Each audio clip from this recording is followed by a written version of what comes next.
All right, man. It's Thursday night, and this is the last episode I will be recording in 2112 Studios Part 1. 2112 Studios is moving next week. So I am moving. So that's why, hence, I've been putting up these backgrounds. You don't want to see all my shit in the background all packed up. It's pretty sad, But hey, Jerry, man, what the fuck's up, man? Not a whole fucking lot, man. What's Just going on? chilling. Very, very good topic you picked tonight, dude. This is one of your better ones, so I'm proud of you, man. This is going to be fun to I do. had bad ones? I'm Mm, just oh joking. yeah, no, I'm just kidding. Whatever. Well, This is well, definitely one I of your didn't do better. the best of Boingo Boingo yet, so there you go. But anyway, we're doing our top 11 MTV videos we think are our favorites. Well, we don't think, we know that's our favorite. That's why we're doing it anyway. But before we begin, let's introduce our guests. Yeah, we got a first time guest, I believe, right, Fabio? Second time. He's I been on was Second here on time? twice. Yeah. I was on an album battle, Cinderella, Def Leppard. Yep. Ah, that's right. Yeah, my bad. Excuse me. Yeah, that actually was a surprising. Yeah, It well, go was. back and go back and watch it, people. It was really good. But anyway, man, how you doing? Thanks for being on, dude. I'm doing great. I'm looking forward to it. I love tonight's topic as well. Cool. And then we got some OGs here, man. Starting with Travi Patty, man. Travis Perrotta, how you doing, brother? Doing good, guys. Glad to be back. Yep. Thanks for having Awesome. me. And then we got my partner in crime with a whole bunch of different shows, man. Love this guy. And he's actually got Mark, Martha, Alan, JJ, and Nino with him tonight. Andy Rodriguez, man. How you doing? Oh, I'm doing fantastic. I'm so ready for this. I remember spending hours and years in front of the TV watching MTV. Yep. So I'm very excited about this. I just remember going to my mom, I want my MTV.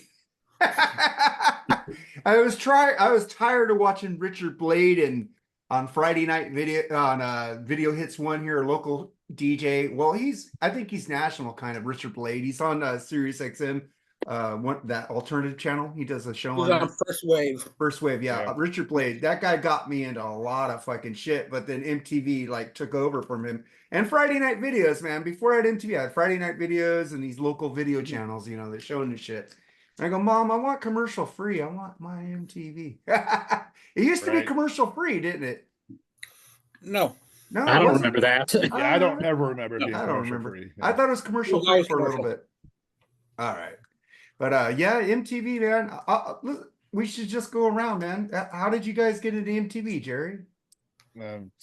Turning on the cable box, basically. I mean, yeah, I mean, it was a big part of growing up, watching all these videos, man. And actually, people rag on MTV now. It's because it's a shell of what it used to be. But I have to admit, without MTV, I wouldn't have gotten into maybe some of these bands. You know what I mean?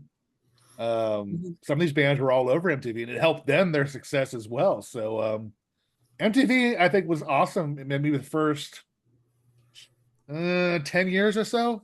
Is that good estimate? First 10 years? I would go 15. I go 15 till the boy bands came and destroyed Yeah. it. But yeah, I mean, I used to come home from school every day and turn on fucking MTV, dude, and just do my homework. And well, I told my parents I did my homework, but anyway, yeah, just organically just came across it on the cable box, man. All right, Travis. You're Well, kind I- of younger, man. Did you still have Yeah, good MTV at your about- time? I'm just yeah, asking. about that. By the time I knew about MTV, it was way past the music video era of MTV, and it was all like reality shows about 16 and pregnant and catfish Yeah. and all that bullshit. Which I do I like watched catfish. those. Never mind. I like catfish though. So. Yeah. But I just discovered lots of music videos just watching YouTube when I was getting into rock and metal music when I was like around 15 years old. I just saw all these music videos. I swear 99% of them were played on MTV. So I just YouTube led me to MTV music videos basically. So that's all I gotta say. What about you, Andy? Me? Oh man, I started back in 1982. I started watching MTV, and then I started to just buy cassettes of these bands I would watch on TV. I loved it, and then came Dial MTV when I would come home, and it would be the top 10 of the day that people would call in, and the phone number was easy, dial 1-800 dial MTV. And most of the bands on that top 10 were hard rock and heavy metal bands or rock and roll, and it was great. Loved it. And I know that MTV is not the way it used to be, but you know, you got DirecTV, you still have MTV Classic, because they show nothing but videos all day long. Yes. Every Friday night's Metal Mayhem. Thursday night's Rock Block for 5 or 6 hours.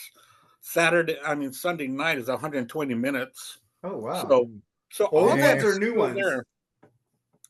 And it's with newer music as well. Nice. And you know, we've got YouTube where we can type in any video or any concert footage we want to see. Also, I know that this is a paid premium, but there's also Excite on Excite is Roku. really good. Yes. Excite is fantastic. Yeah. Yeah. And you can just pick any kind of genre of any year and make your own playlist. And Yep. I've got thousands and thousands on there that I love to watch. It also keeps me current because every Friday they come out with new videos of new albums coming out. So it's very good tool still. Music videos are still good tools. Just that's not on MTV anymore. Doesn't mean they're not out there. So I'm a big fan of videos. You know, you can sit there and watch a 3-minute video that can tell a whole story with a song. Yeah. So yeah, man, I'm a big fan of that. Favio. Yeah, I would. Probably around 1985 is when I started watching. I was a little younger, so it was probably 7 years old, and I started watching just like kind of like what Jerry said. Every day, coming from school, turn it on, and they'd be doing perfect timing for kids coming from school, heavy metal half hour at 3:30 p.m. or hard 60, you know. And so yeah, I lived for MTV from the time I was a very young kid, and that's also same thing. It dictated my taste in music, all the tapes I bought. It made me want to become a guitar player. Pretty much the whole course of my life interests of music, it started with MTV for sure. Yeah, man. It's like when I told my mom I want my MTV, we finally got cable, and she said, "Well, we get cable, I'll get it." And they got it, and then we got it. And MTV is kind of the reason why I played hooky a lot from school. I just sit home and watch world premiere videos and stuff like that. So I blame MTV for me not graduating on time. Yeah. But I graduated 5 years ago. So there you go. But there's a question here. Nina Blackwood or Martha Quinn? I don't know. Nina Blackwood had that sexy raspiter's voice that I always liked. Martha Quinn was really cute, though, especially when she grew her hair out. I thought she was, really pretty with the hair out. But I don't know. Back then, there was just something really sexy about Nina, man. Sorry, I have to go with her. Yeah, but now, yeah, you got two different things. You got the wild partier in Nina and this really quiet, mellow girl in Martha Quinn. but Martha Quinn aged well. Nina did. I agree. I'm talking about back then. I'm talking about back I then, know. dude. Yeah, Nina Blackwood. I mean, she smokes like what, 5 packs a day. I mean, so yeah, that's good. But yeah, Well, she was a blonde. I love blondes, man. Yeah, she was pretty sexy. I think back then for me. I have to go with Nina. Yeah, you know what I loved. I didn't like Martha Quinn. She had that really short pixie haircut, and it's like when Nina came on, I was glued more to the TV because I thought she was hotter. And now I look at Martha Quinn. God, she's fucking cute. She grew her hair out. She's cute. And fucking one of the DJs that I really didn't give the time of day to because I thought he was a little boring was JJ Jackson. But as I got older and I realized this guy knew a lot about fucking music more than any of those VJs. Rest in peace. Rest in peace, JJ. I love you now, brother. I love you now. You are a great VJ, and I'm sorry I didn't appreciate you when you were live because I heard he went back to KLOS after MTV here. So I listened to him more, and I go, dude, this guy knows a lot. Like Matt Pinfield, he's on KLOS here in LA right now. That's a really cool dude to listen to. They were both 120-minute dudes, but they also liked classic rock, but they were kind of pigeonholed into the alternative shit back then. But Travi, did you know Martha Quinn or Nina Blackwood? No, Okay. Andy. apologize. Oh man, Martha Quinn, without a doubt, with that short hair, and she was petite. Nina looked like a bag lady. Ugh. I love the bag lady. No, dude, she I always want looked, a bagger.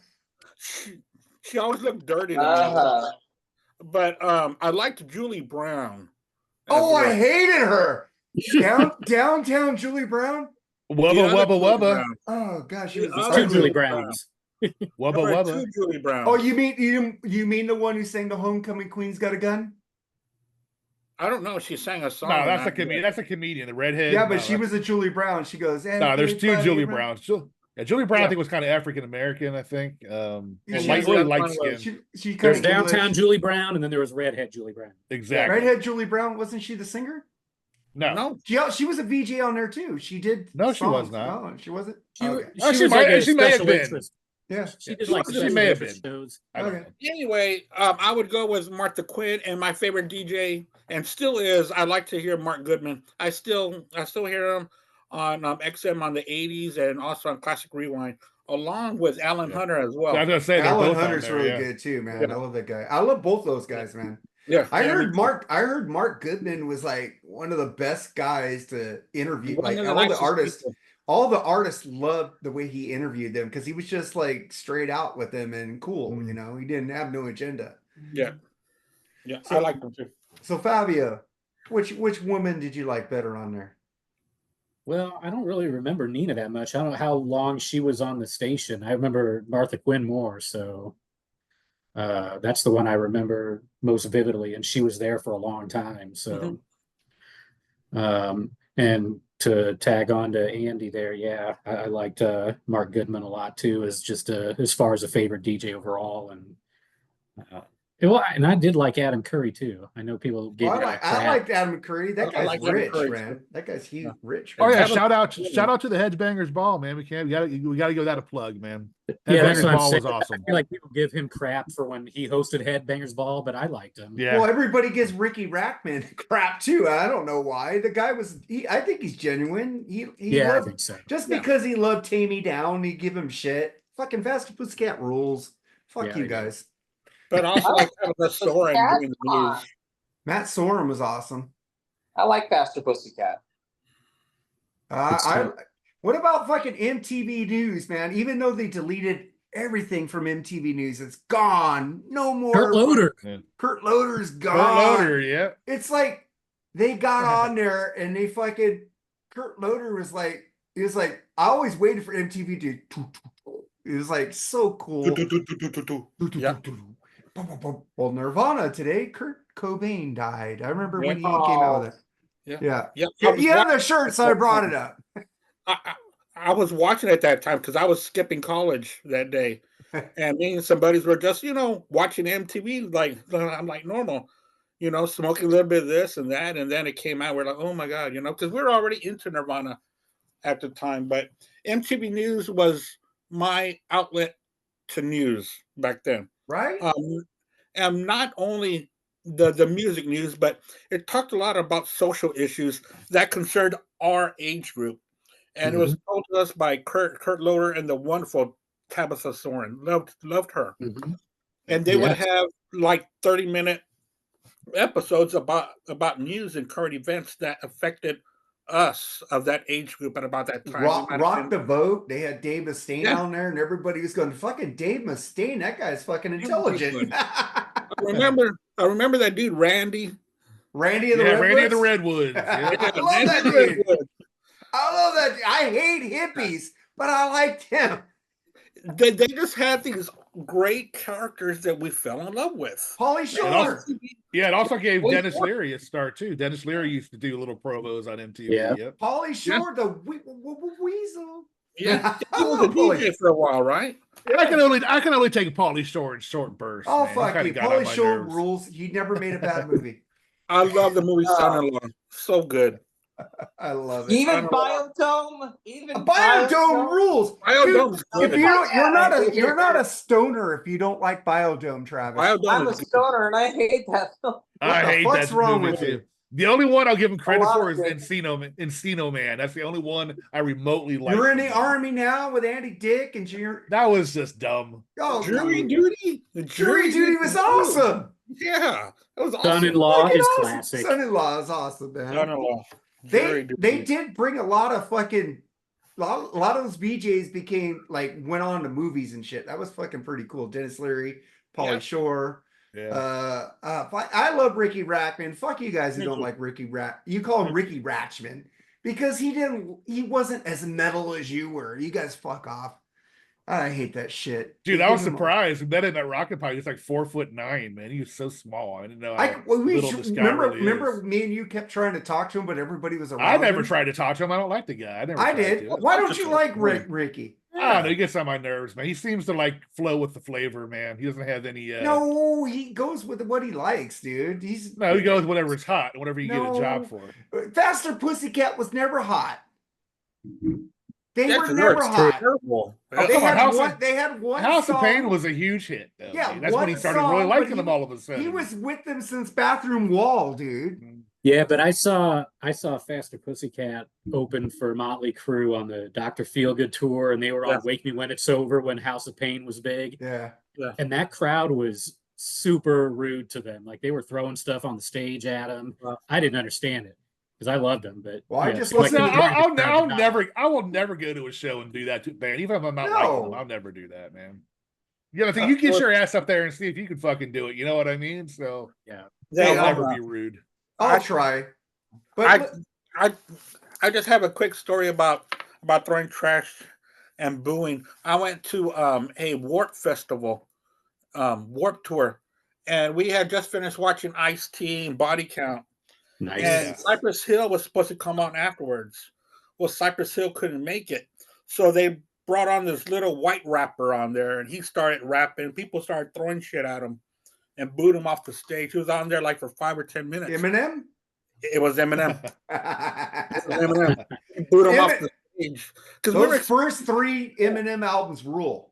Yeah, but dude, when you're finished watching Body Count, you're expecting Cypress Hill, and this dude you don't know comes out, goes, "Hey guys," you're like, "What the?" It was just my name is Marshall. We wanted to hear hits from the bong. We were so ready, and no effects, and Blink 182 were outside with less than Jake, so we were going back and forth. Man, Well, those you Warped enjoy tours that. early on were fantastic. But after we start talking about MTV, we talk about, let's get to the BS, Jerry, shall we? Sure. All right, man. Aerosmith, man, they just retired out of the blue. I'll go first on this. I respect the fuck out of this band. Steven Tyler says, I can't fucking do it anymore. I'm not going to rip off the fans. I'm not going to use tapes. I'm going to go out there and fucking quit. I hope they do go make a studio album like we talked about last week with Joe Perry, because they could fix his vocals and shit. That's cool because he could sing whatever and get it right. But fuck, thank you, Aerosmith. Thank you for all that you have given to me my whole life. I love you. I know you made some shitty albums, but you made more great albums than shit. That's like Kiss has made more shit albums than you guys have made. So fuck Kiss. What do you think about Possibly. that, Travis? Oh, go ahead, Jerry. You go. I wouldn't say it was a surprise. The writing has been on the wall, I think, for a while because, Steven's vocal issues. But like you said, man, one of the greatest American rock bands ever. I mean, like you said, a lot of people give them shit for the later albums, but I kind of did like some of their later stuff. I mean, it wasn't even close to their 70s stuff, but it was okay still. I mean, they kind of soured me a little bit by going with a lot of outside writers in the late 80s. I mean, it made them a lot of money. I mean, I don't want to miss a thing, but you can't deny that thing was a moneymaker for them. So good for them for making money, I guess. But yeah, I mean, I don't latch on to bands retiring anymore because they always seem to come out. So if some miracle Steven Tyler's voice can come back, I wouldn't be surprised to see him again. But I mean, with that being said, they're probably in their late 60s, early 70s. I mean, So I think Steven is 76. Oh shit! Yeah, I mean, 76. Yeah.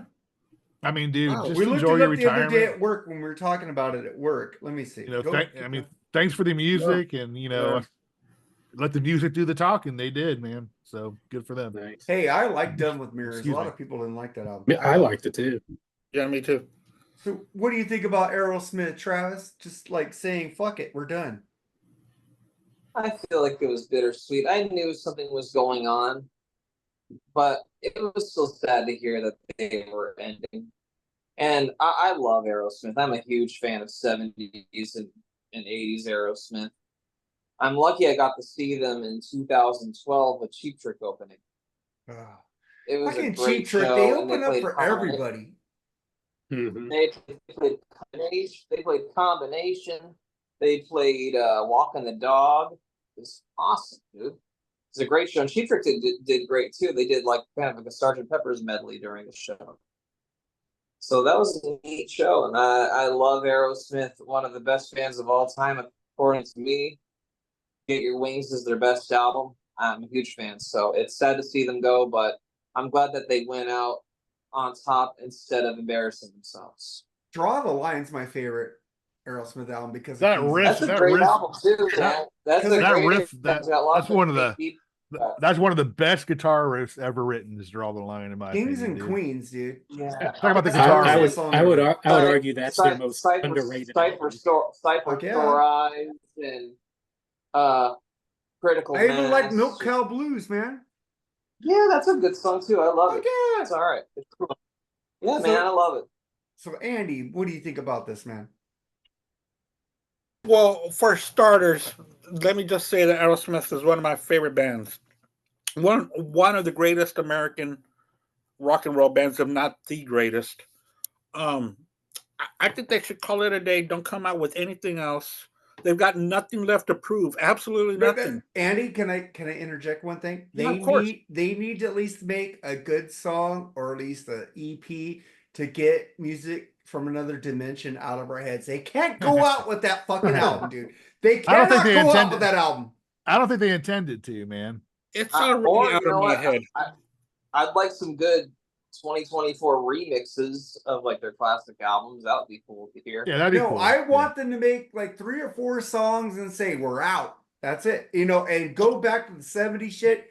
They all write it together like Brad Whitford wanted. Yeah. But fuck, you can't go out with music from another dimension. That was a fucking train wreck. Well, to me, that album doesn't even exist in my mind, so I don't even care about that. I just think that they've got nothing left to prove. They've already laid it all out there for us to listen for the rest of our lives, and believe me, I will. They've always been in my heart ever since the first album I heard from them physically by me. I was Permanent Vacation. I was 12. That's a fucking great album. I saw that And- tour, Andy. I saw and I that loved tour. it. And then I started going back because I was like, what do you mean these guys aren't new? I didn't know. I was just 12. So then I started to amass, which I got almost everything back there by Aerosmith. They're just one of the greatest. And if they don't come back, I will be perfectly happy with that. Yeah. I would too, but I at least need like a say see you later song.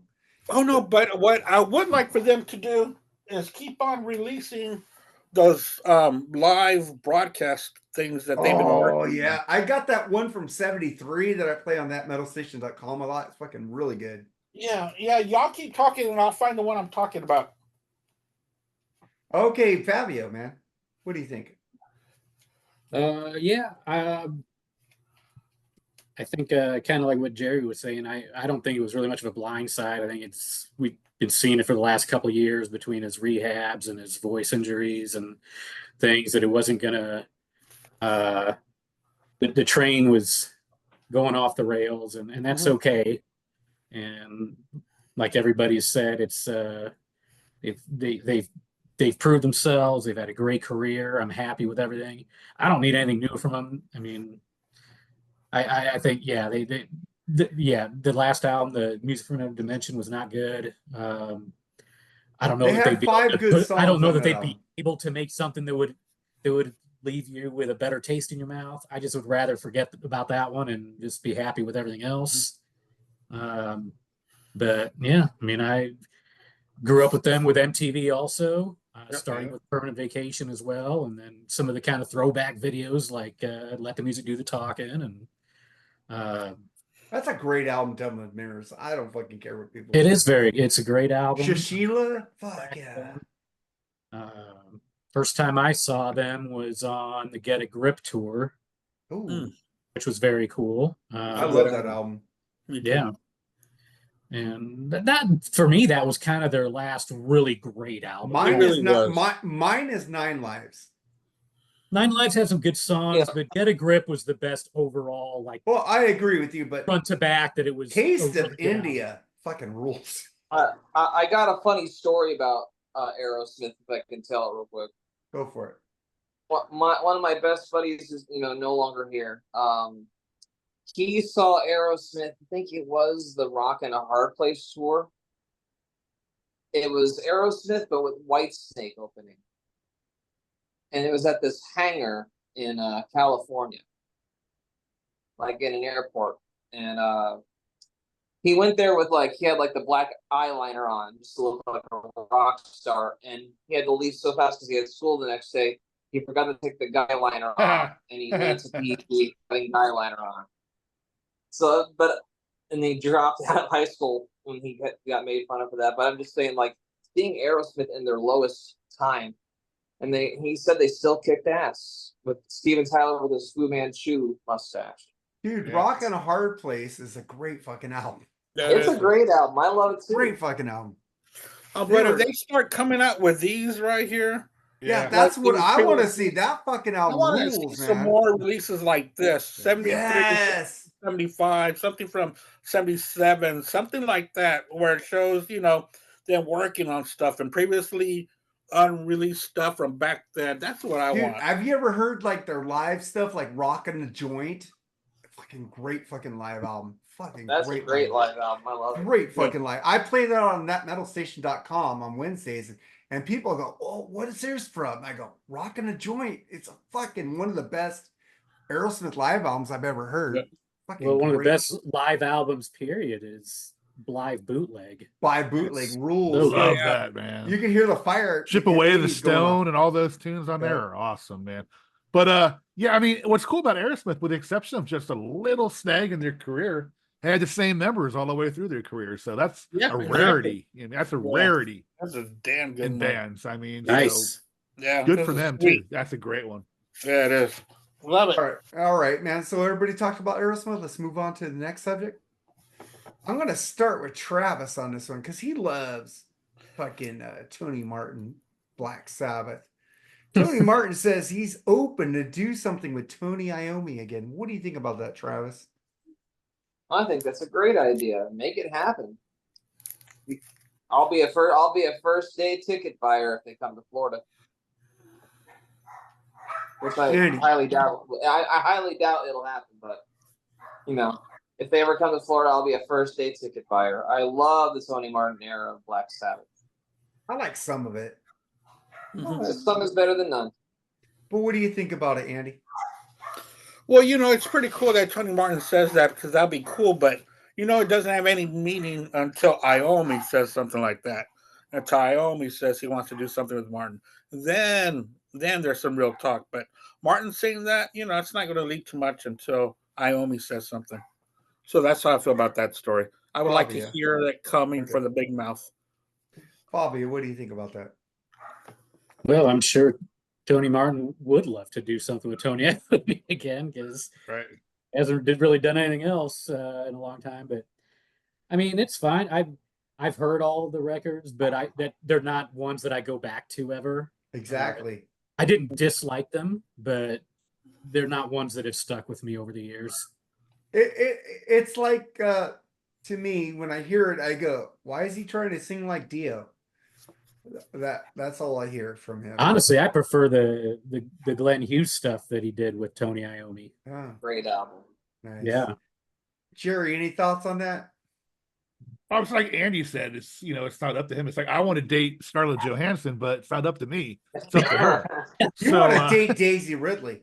I would date her too, absolutely. And man. Taylor Swift, and the list goes on and on. Ooh. I'm gonna take Who Alyssa wouldn't? Milano. I just like. But anyway, yeah, I mean, he can talk all he wants. It's basically going to be up to Tony Iommi. I do like the Tony Martin era. I think it's very underrated. I need to get that box. I need to get that box set, man. I keep wanting to pull the trigger on it. It's like $50 now for the CD. I'm thinking about doing it, but Dude, yeah, it I mean, sounds great. it would be interesting, I guess. But isn't Iommi working on a solo album, or did he come out with a solo album? He did. already It was a last pretty. year? It was a pretty good solo album. And Dr. Fuck from Rock and Yeah, I Metal didn't hear it. Podcast, Rock and Metal Combat Podcast, did interview him. That was a great interview by him. So go check out his Almost Human channel. Tony Really cool. Iommi, he interviewed. Yeah, no, not Tony. Tony He Martin. did I was Tony gonna Martin. say, damn. No, That's- he did made the Tony. biggest- He did Tony Martin. He did Tony Okay, Martin. I did see that one, yeah, but Yeah. yeah, I mean, it's up to Tony. I don't think he's got no interest in that. Sorry, I just don't see it happen. All right, so let's get into some weird shit about cocaine, man. We did an episode about cocaine, but Hurricane Debbie blows cocaine worth 1 million into Florida beaches. Travis, did you get some of that? What? Did I you get didn't some know about cocaine that. that That's Florida crazy. Debbie blew some cocaine That's into your beaches? crazy. No, I never heard about that. Yeah, it was a story. News It's to like me. that one pilot we brought up on this show before that did a lot of cocaine. Oh my goodness. I got a couple cocaine stories here. Only in Florida. Only in Florida. What do you think about Only in that, Florida. Andy? Well, were they in packages or loose? I think they were packages. No, okay. Oh, they probably get all. It blew $1 million worth of cocaine on the Florida beaches. Those are pieces. You know, pretty, pretty speedy fish in that water. I do watch this show on the Discovery Channel called Seized at the Border. So that's not a big surprise of everything that's seized at the border Right. here in Texas. And also now they have a new show, Seized Over Water, where they have Coast Guards and all that, watching all the borders. And man, all that stuff comes in and freighters on boats and shit. It's crazy. So that's not a surprise. Fabio, any thoughts on that? No, I hadn't heard about that, but okay. Jerry. I apologize to the people of Florida. Me and my homies fucking rented a pontoon boat. Water got a little rough. And we kind of lost, what we were there doing. And yeah, sorry about that, Florida. All right. They're like, man, this cocaine is watered down. Yeah. Well, I got some more cocaine story. Olympic star Tom Craig arrested after being caught buying cocaine from a Paris dealer following a crushing defeat. What do you think about that, Travis? Wow, the Olympics. I really don't care. But he bought cocaine. He's trying to buy cocaine, I really man. don't care. I don't either, but that was funny. All right, good for him. Well, Whatever. Andy cares about the Olympics. What do you think about that, man? I do watch the Olympics, and I love the Olympics because I love sports. I like all that competition stuff. But an athlete was caught buying cocaine. Believe me, he's not the first. Yeah. Come on, man. All right, Fabio, what do you think about that? Did you say his name was Crank? No, his name is Tom Craig. Tom Craig buying cocaine. Buying cocaine, man. Can't make that shit up. He said, fuck, I got fucking beat. Let me go do a bump. There you go. I don't know, man. I mean, I guess these are all pretty young kids, so not very Yeah. smart to be trying to buy that kind of drug in a foreign country. Right. All right, Jerry, any thoughts on that, man? I mean, he must have been Jones because I know they do that doping thing every couple years. So he must be like, fuck, 2 years is enough, man. Hook me up. I need it now. Right. No, it was just a dumb move, man. Well, I mean, I don't know what the penalties are overseas and what's going to happen to him or not, but yeah, this is stupid. Fucking Not good. decision. Oh, before we move on to the next subject, you guys want to see my Tim Allen impression? Sure. There you go. All right, man. Let's get to the next story. This is about drugs and shit. No, All right. Not kind of drugs. It's kind of about ants. Tommy Lee says absolutely true that Ozzy Osbourne snorted ants and drank his own piss. Travis. Well, that's a tale that's old as time. I believe that. I don't. I believe it. What about I you, believe Andy? it. What about you, Well, Andy? Oh well, yeah. I read that in Ozzy's autobiography. So yeah, I mean, it's a known fact that they were out there. Like I think it was like a pool at Mhm. a pool at a hotel. They've been partying like forever. Imagine being there for an Ozzy and Motley Crue tour in the early Oh, '80s. shit. Oh my That would god, be man. lit. Just think of all the hoes and all the drugs and just crazy shit, man. It's like the craziest shit that you would ever see, and they did this every day for years. That's crazy. So yeah, long live Ozzy. Fabio, any thoughts on that? Is it something that Tommy just came out with like recently and talked Yeah, about? he was talking Yeah. about it in an interview. Yeah. He's I just, guess he's because just waking up. I think Ozzy is disputing it, so he said no, it's true. Well, He's yeah, just well, I don't waking know how Ozzy's disputing it because he like he said he talked about in his book. Pretty much Oh, everyone's talked about this story that was anywhere near that pool that day, and Yeah. I think it was even in the Netflix movie too.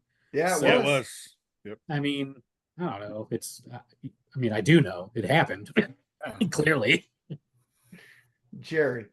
I mean, was breaking fucking news, I guess. I don't know. Yeah. I only heard about this MTV 30 years News. ago. Did you know that he actually pissed on the Alamo too? I mean, come Yeah. on. Everybody Oh, knows yeah. this. Everybody knows that. I believe it 100. Like I said, Tommy Lee's probably still waking up. But it was a Tommy or Nikki, you said? Tommy. Tommy. Okay, yeah. He's probably still waking up from his fucking drug coma from 1980s. But I actually believe him on that one. And absolutely 100% agree that he did that. I don't All know right. why they're all pissed off about him pissing on the Alamo. We lost the battle in the Alamo. What's the big deal? I honestly think he didn't realize it was the Alamo he was pissing on. Yeah, That I believe. I don't think he did know. Hey, I still want to see the basement in the Alamo. Right. Did you lose your bike? There's your bike. There's no honey, there's no basement in the Alamo. Speaking of Mark, we're going to be in Palm Springs. I think we're going to hang out with you. Hopefully in October.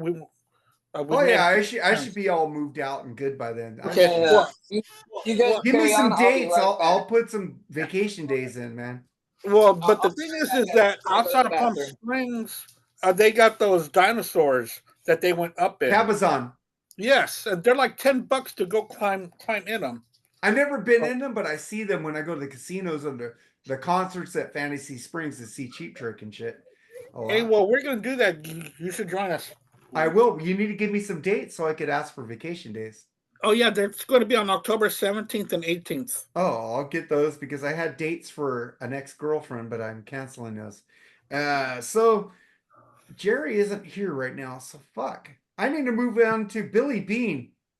Hey guys, I'm gonna go use the restroom real quick. I'll be Okay, right well, back. you don't know sports anyway, so that's good. Thank you. Hey, I'm gonna start with Andy, Mr. Baseball here. Billy Bean passed away at 60 from leukemia. What do you think about that, Andy? I'm so young.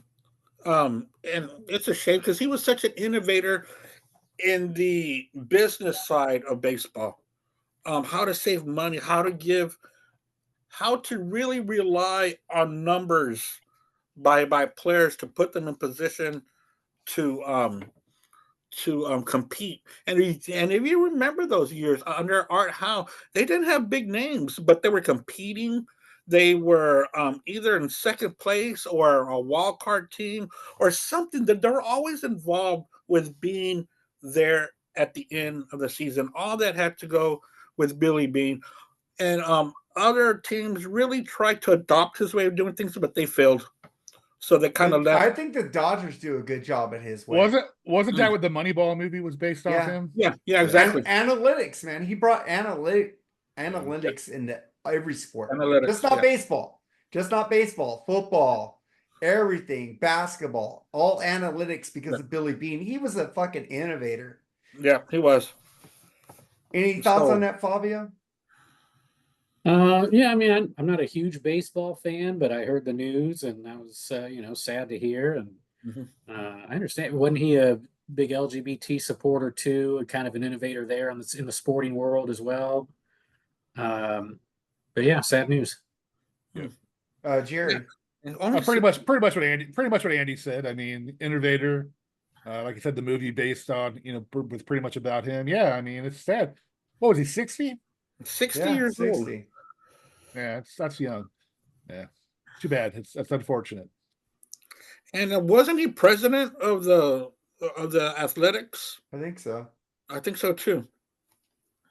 All right, man. Jerry, I skipped to the sports story because you walked away. So, Star Wars actor Daisy Ridley diagnosed with Graves' disease after blaming symptoms on a stressful role. So, you take that first, man.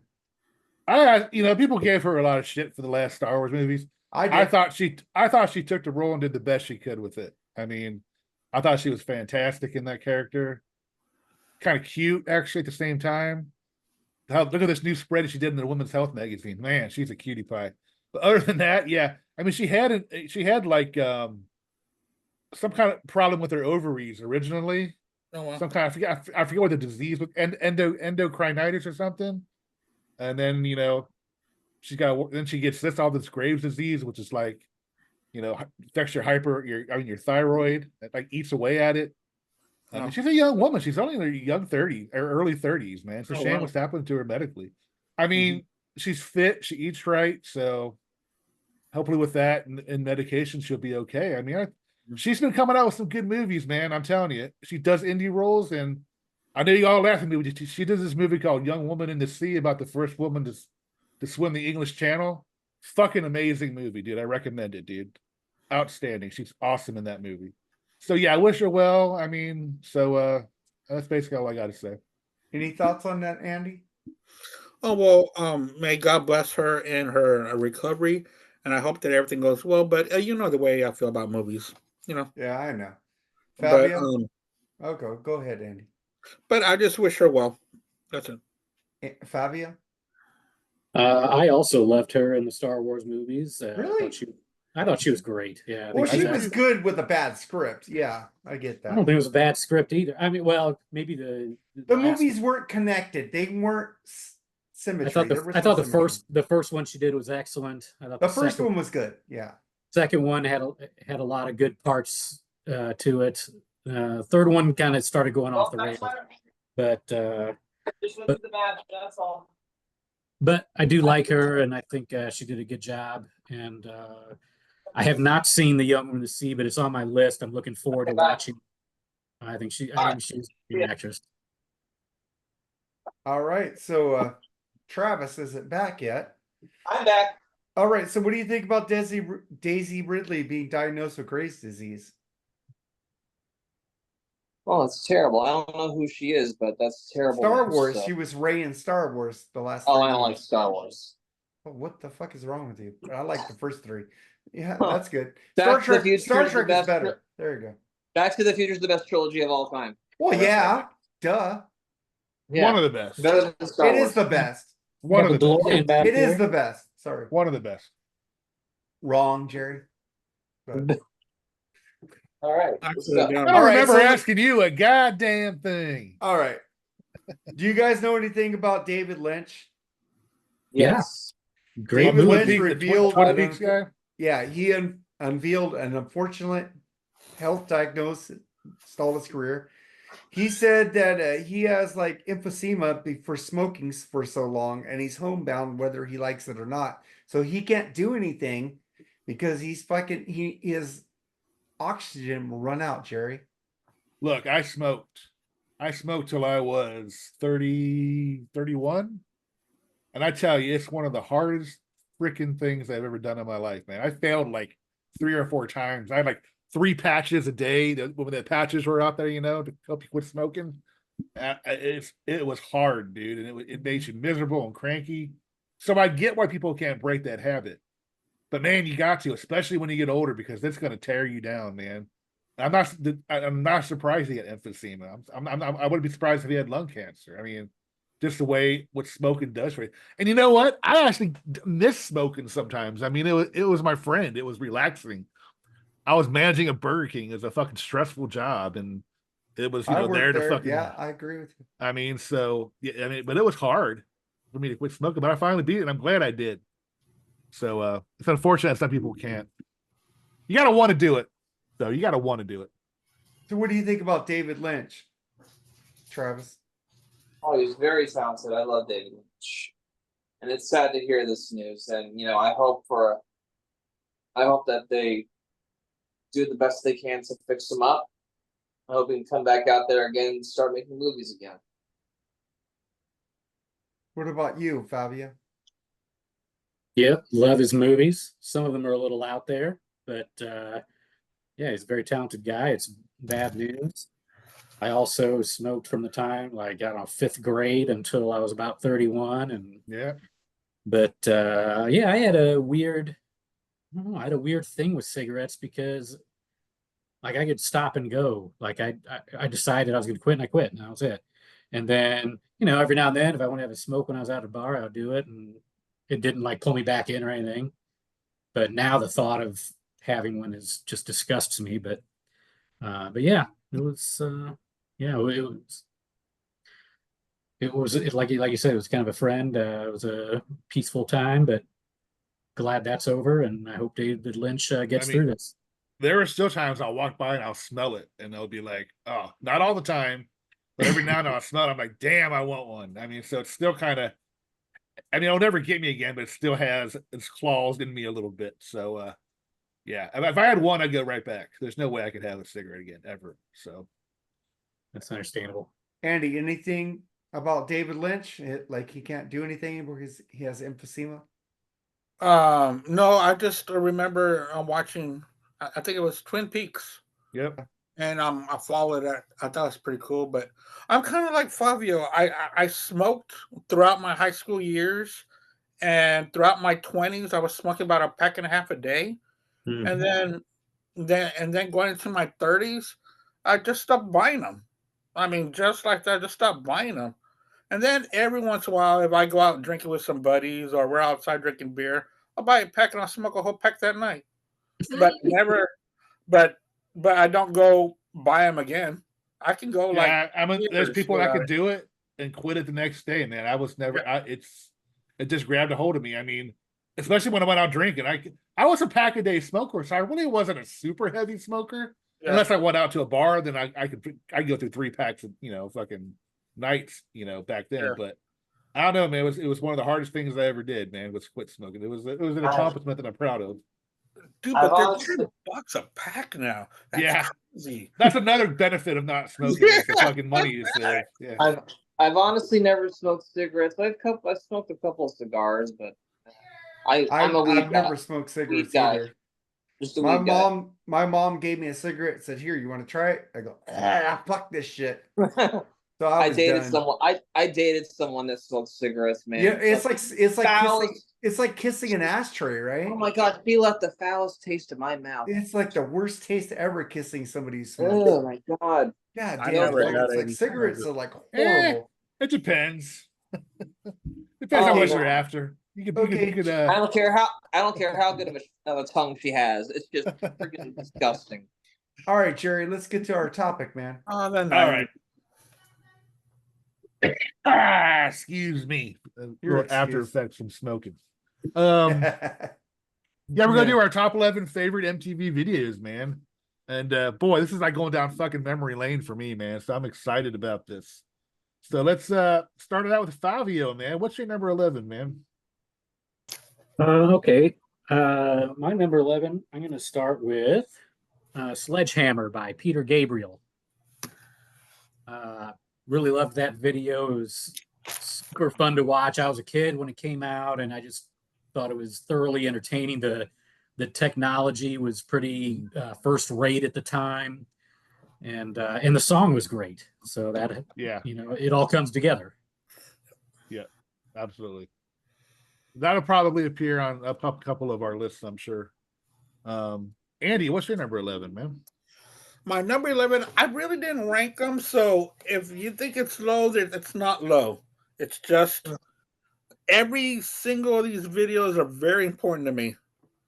I remember staying up late watching Headbangers Ball, and this black and white video would come on, and this boot would hit the rail of a train, and dude, right there, fell in love with Ozzy Osbourne. Crazy Train, love that video. Introduced me to Randy Rhoads, with all the pictures that they would show, and then I started to see guys at school with a T-shirt with Ozzy holding up Randy, which is the tribute album cover.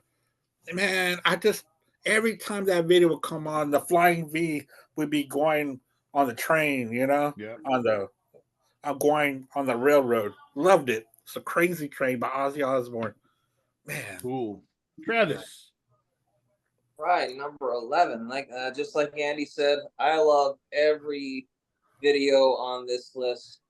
And I could have said, this is in no particular order, but my number one's my number one, so we're just gonna go ahead with this. Number 11 is Tom Petty Free Fallin'. Nice. Nice. I love the video because it's kind of like the last glimpse of like the 80s lifestyle before the 90s would kick in. I thought it was cool. It was like a transitioning period because he was talking about all the vampires down in the valley. It's kind of like a foreshadowing of that girl was kind of cute in the video. And how it would get darker in the 90s. And I think it's a great song, great video. Love the mall setting. Just love the shot of him like by the pool. I think that's the Glendale Galleria. It's just a great song, great video. I love Tom Petty. That's my number 11. And malls. I remember back at that time, you would just, as teenagers, you would just go to the mall on Saturdays and just walk around for hours. Walk around, play some video games. Arcades, get some Carl's and go talk Jr. to girls and go to Lids and go look at all the caps and go to Music Land or San Orange Julius. Get an Orange Julius. Julius with the little egg in there, make it foamy. Yeah. and then go catch a movie for a couple of bucks. Yeah. There was no movie in my movie theater till later. So for me it was, and I remember my friend and I wanted to go watch Hellraiser and they wouldn't let us in. But our parents had already dropped us off. So we're like, well, let's watch the movie anyway. We're like, well, that's rated PG. And we didn't know anything about it. And it was The Naked Gun. And we laughed and laughed and laughed like nobody's business. And it became like our favorite movie of all time. I'm kind of wrong, but they moved the AMC theaters into the Pointy Hills Mall later. But Pointy Hills Mall, it had the Pointy Hills 6 and a Pointy Hills 4. And I saw Back to the Future at the Pointy Hill 6 on the outside of the mall. So I did see Back to the Future there. And that's where they filmed Back to the Future. So that mall is going to become condos soon. It fucking sucks. I got to say that. All right, Mark, what do you got, man? What do I got? You better run. You better hide. You better leave it behind. Pat Benatar, man. She was all over fucking MTV back then. It was one of the first videos they've shown, I think. You better run. Fucking her and her husband. Fucking great guitar player, man. Fucking that guy does not get any fucking credit for his songwriting. Neil Girardo is fucking amazing. I'm glad they call themselves Benatar and Girardo now, or Girardo, whatever it is, because it was supposed to be called that, but the record company said, let's put the hot chick in the front, because he was just as much a part of her career as she was. Fucking You Better Run. This my number one. She married him, so of course he knows that. He's just drop dead sexy in that video, man. Yeah. She still looks sexy. Yeah, she does. Fucking Fast Times at Ridgemont High. Everybody getting a fucking Pat Benatar haircut. Pat Benatar look, yeah. All right, my number 11 is, all right, it doesn't matter if you like the song or not. And I'm iffy about the song. And I love this video just for about 4 seconds. And if you're a hot-blooded male, like I said, if you didn't like Walk Like an Egyptian by the Bengals for that one scene. Oh, yeah. Where Susanna Hoff does that look. Oh, that pouty eyes? Yeah. Like where Kept she's looking sideways. Sideways. Yeah. I It's kinda like love the video that. for. She's it's still like the- fucking hot. It's Like I It's like said- the video. God It's damn. like the video. It's like the video for who can it be now from Men at Work. He's doing the same thing. Yeah, we don't Yeah, a want little to talk different about outcome, Cole and though. Hay. Let's keep it But, to Susanna. But yeah, I mean, like I said, it don't matter if you like the song or not. You watch that video and you didn't turn the video off just because you want to see that 4-second scene of her doing the Yeah. eye thing. And Yeah. she explained that later. It wasn't intentional. She just performed because she just looks at certain people in the audience, and that's what was her intention. She had no intention of that being like what it was, but wow, what a scene that was. So And with that short skirt and a guitar. Oh my God. yeah. So that's my number 11. What about your number 10, Favio? So my number 10 is Wild Side by Motley Crue. Oh wow. That one, I don't know, that one's kind of personal because that one was filmed here in Indianapolis at Market Square Arena. So that kind of had a personal tinge to me, and I got to actually see them. Unfortunately, not during the video shoot. I saw them later at Market Square Arena, but that was an awesome live video there here in Indianapolis, and it also was when you got to see Tommy do his rotating gerbil wheel drum kit, that which was was cool. awesome. Yeah, that was cool. So it had heavy rotation on MTV back in '87. So I had to put that on my list. Cool. All right, Andy, what do you got? Oh yeah, I am going to go with the Cars. You Might Think. Be right back. Good video. I love that video. It was so humorous, with his future wife there, and with him running over her with a car, and and the band playing on a sponge. It was The just Fly. yeah, the fly that she kept on swatting, and it was Rick Ocasek's face, and that got me into the band. I liked the video, so the song stuck in my head. You might think it's crazy. So I'm gonna go with the Cars with You Might Think. Yeah, that was the first single I think off that album. I think. Yeah. It was that, and then Magic, and then Drive. I think with the three. And who produced that album with those songs? Robert John Mutt Lang. That's right. One of the best at the game, man. Hell yeah. All right, Travis, what do you got, man? Well, I don't know if this is gonna be on anybody's list, but I may be wrong. This music video is just so out there.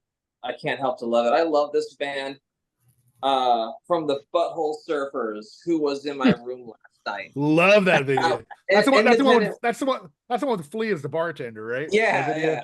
Independent Worm Saloon is a great album. Yeah, and it's produced by John Paul Jones, believe it or not. Yep, it sure is. Yep, great stuff. And spoiler, Gibby Haynes of the Butthole Surfers. This will not be the last time he is on my list. So. Butthole Surfers, who was in my room. I don't mind the sun sometimes. See images and show. They're just a great band. Weird name, but a great band. Yeah. Yeah, cool. It's kind of like their name overshadows the kind of music they come out with. They're very, everybody thinks they were like just pepper and that's it, but they have a lot of great tunes, in my opinion, man. Yeah. They were out of Austin, Texas. Yep. Yeah. Give me all right, Mark. Yeah. Mark, my number 10. Yep. I'll probably get shit for this, but I still love this band. I think they made better albums after their debut album. Aha. Take on Me. It was it was modern at the time. It was, what's the word I'm looking for? It was that video still stands out, dude. Nobody's made a video like that ever. That was major technology at the time. Major technology, and it has aged well. Yeah, that video has. And I like the song too. I love Aha. I love Morton. I love the band. They are a good band. Watch the MTV Unplugged in Europe. Oh my God, it's fucking when they're older. I don't know, man. When he gets those high notes on that song, it just goes right down my spine. I'm sorry. Dude, but I'm saying they have albums called Lifelines and albums after that. It's the Foot of the Mountain. Their 007 soundtrack. Too, yeah, like a great fucking band. Which one did they do? Did they really do one? Which one? They did The Living Daylights. That was really a great movie. They did The Living Daylights. Yeah, it was a great song. Great song. The Living. I love Aha. I still love Aha. I'm glad they're still touring. Fucking Good old great band. Morton. Great band. Maybe not. All right. All right. My number 10 is a very weird video. And it kind of like was really disturbing when I first couple of times I've seen it, but I grown to actually really love it. It's funny, it's weird, and it's by a band called Barnes and Barnes. Oh Fish God. Heads. Oh, Billy Mummy. Really? Just love that video. I'm talking about the video, dude, not the song. Just That video was nasty. the fish heads with the fucking flies all over it, and they're wearing Nasty. these weird alien outfits. I mean, it was just like it was so, man, that's a smoke a joint video right there. I'm sorry. But you know It who really Billy Mummy is, right? He was in that band. Lost in For real? Space, dude. Will Robinson. Oh, Twilight okay. Zone, man. And they have like a 10-minute version of that I don't video, like which you. is even fucking weirder. So yeah, I mean, as far as entertainment value, that's got to be on my list. So That's a good one. that's my I number could 10. All right, also number- put Wall of Voodoo Mexican Radio on there, but I didn't. Oh, I love Mexican that song. radio. Yeah. Radio. Radio, I'm on the Mexican Wall Radio. Yeah. I want to Down there. eat some fried iguana. Tijuana with some barbecue iguana. Tijuana. Yeah, Love okay. that So that being said, Favio, man, what's your number 9? All right, well, I'm going to call my first audible here because my number 9 was "You Might Think" by the Cars, but I'm going to call an audible then and throw in instead "Bark at the Moon" by Ozzy Osbourne. Nice. Awesome video, great stories about that shoot, about how he's freezing his ass off in the tree and all those prosthetics. And Yeah. shot, I believe it was shot in Prague, but super cool video and a great song. More on that later. Nice. Cool. All right, Andy, number 9. man, that Bark at the Moon. Just the scene alone, I didn't know they were shot in Prague, but it looks like some kind of creepy European place. Yeah. Yeah. Pretty cool, man. And they're wearing like weird outfits and everything, like Yeah. those medieval type outfits or weird shit. Yeah. Yeah. But go ahead. Oh. Sorry. Yeah, no. Oh, it's no problem. I was the one that started that conversation anyway. I'm going to go with the glamorous of Madonna with doing Material Girl. Nice. I love Great that one. video. It I love brought that her to show her that she wasn't just this girl from New York anymore, a dancer from the street. This showed her of diamonds and to be treated like a queen that she will eventually become, because that kind of broke her out on that whole video. So I'm going to go with Material Girl by Madonna. It's a big video. A lot of people said that Lady Gaga was going to be bigger than her, and she was for a few years, but she seems to died out now. So I don't think she's going to have anywhere near the legacy that Madonna has. No. No, I like Lady Gaga, but I don't think Lady Gaga ever got to that point of Madonna between 84 and 89. No. I don't know. That, She was those huge. first 3 albums by Madonna are fucking amazing. I know, but man, Lady Gaga was fucking huge, dude. Yeah, but It still has a lot of time, too. I still got a big crush on her. The thing with Gaga is that I'm glad to see her. I did get to see her live in concert for her second album, her second tour.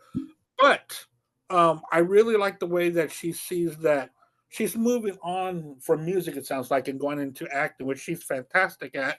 And maybe she she's is. at that point where maybe I'm at this age where I can't be singing songs like that or dancing like that.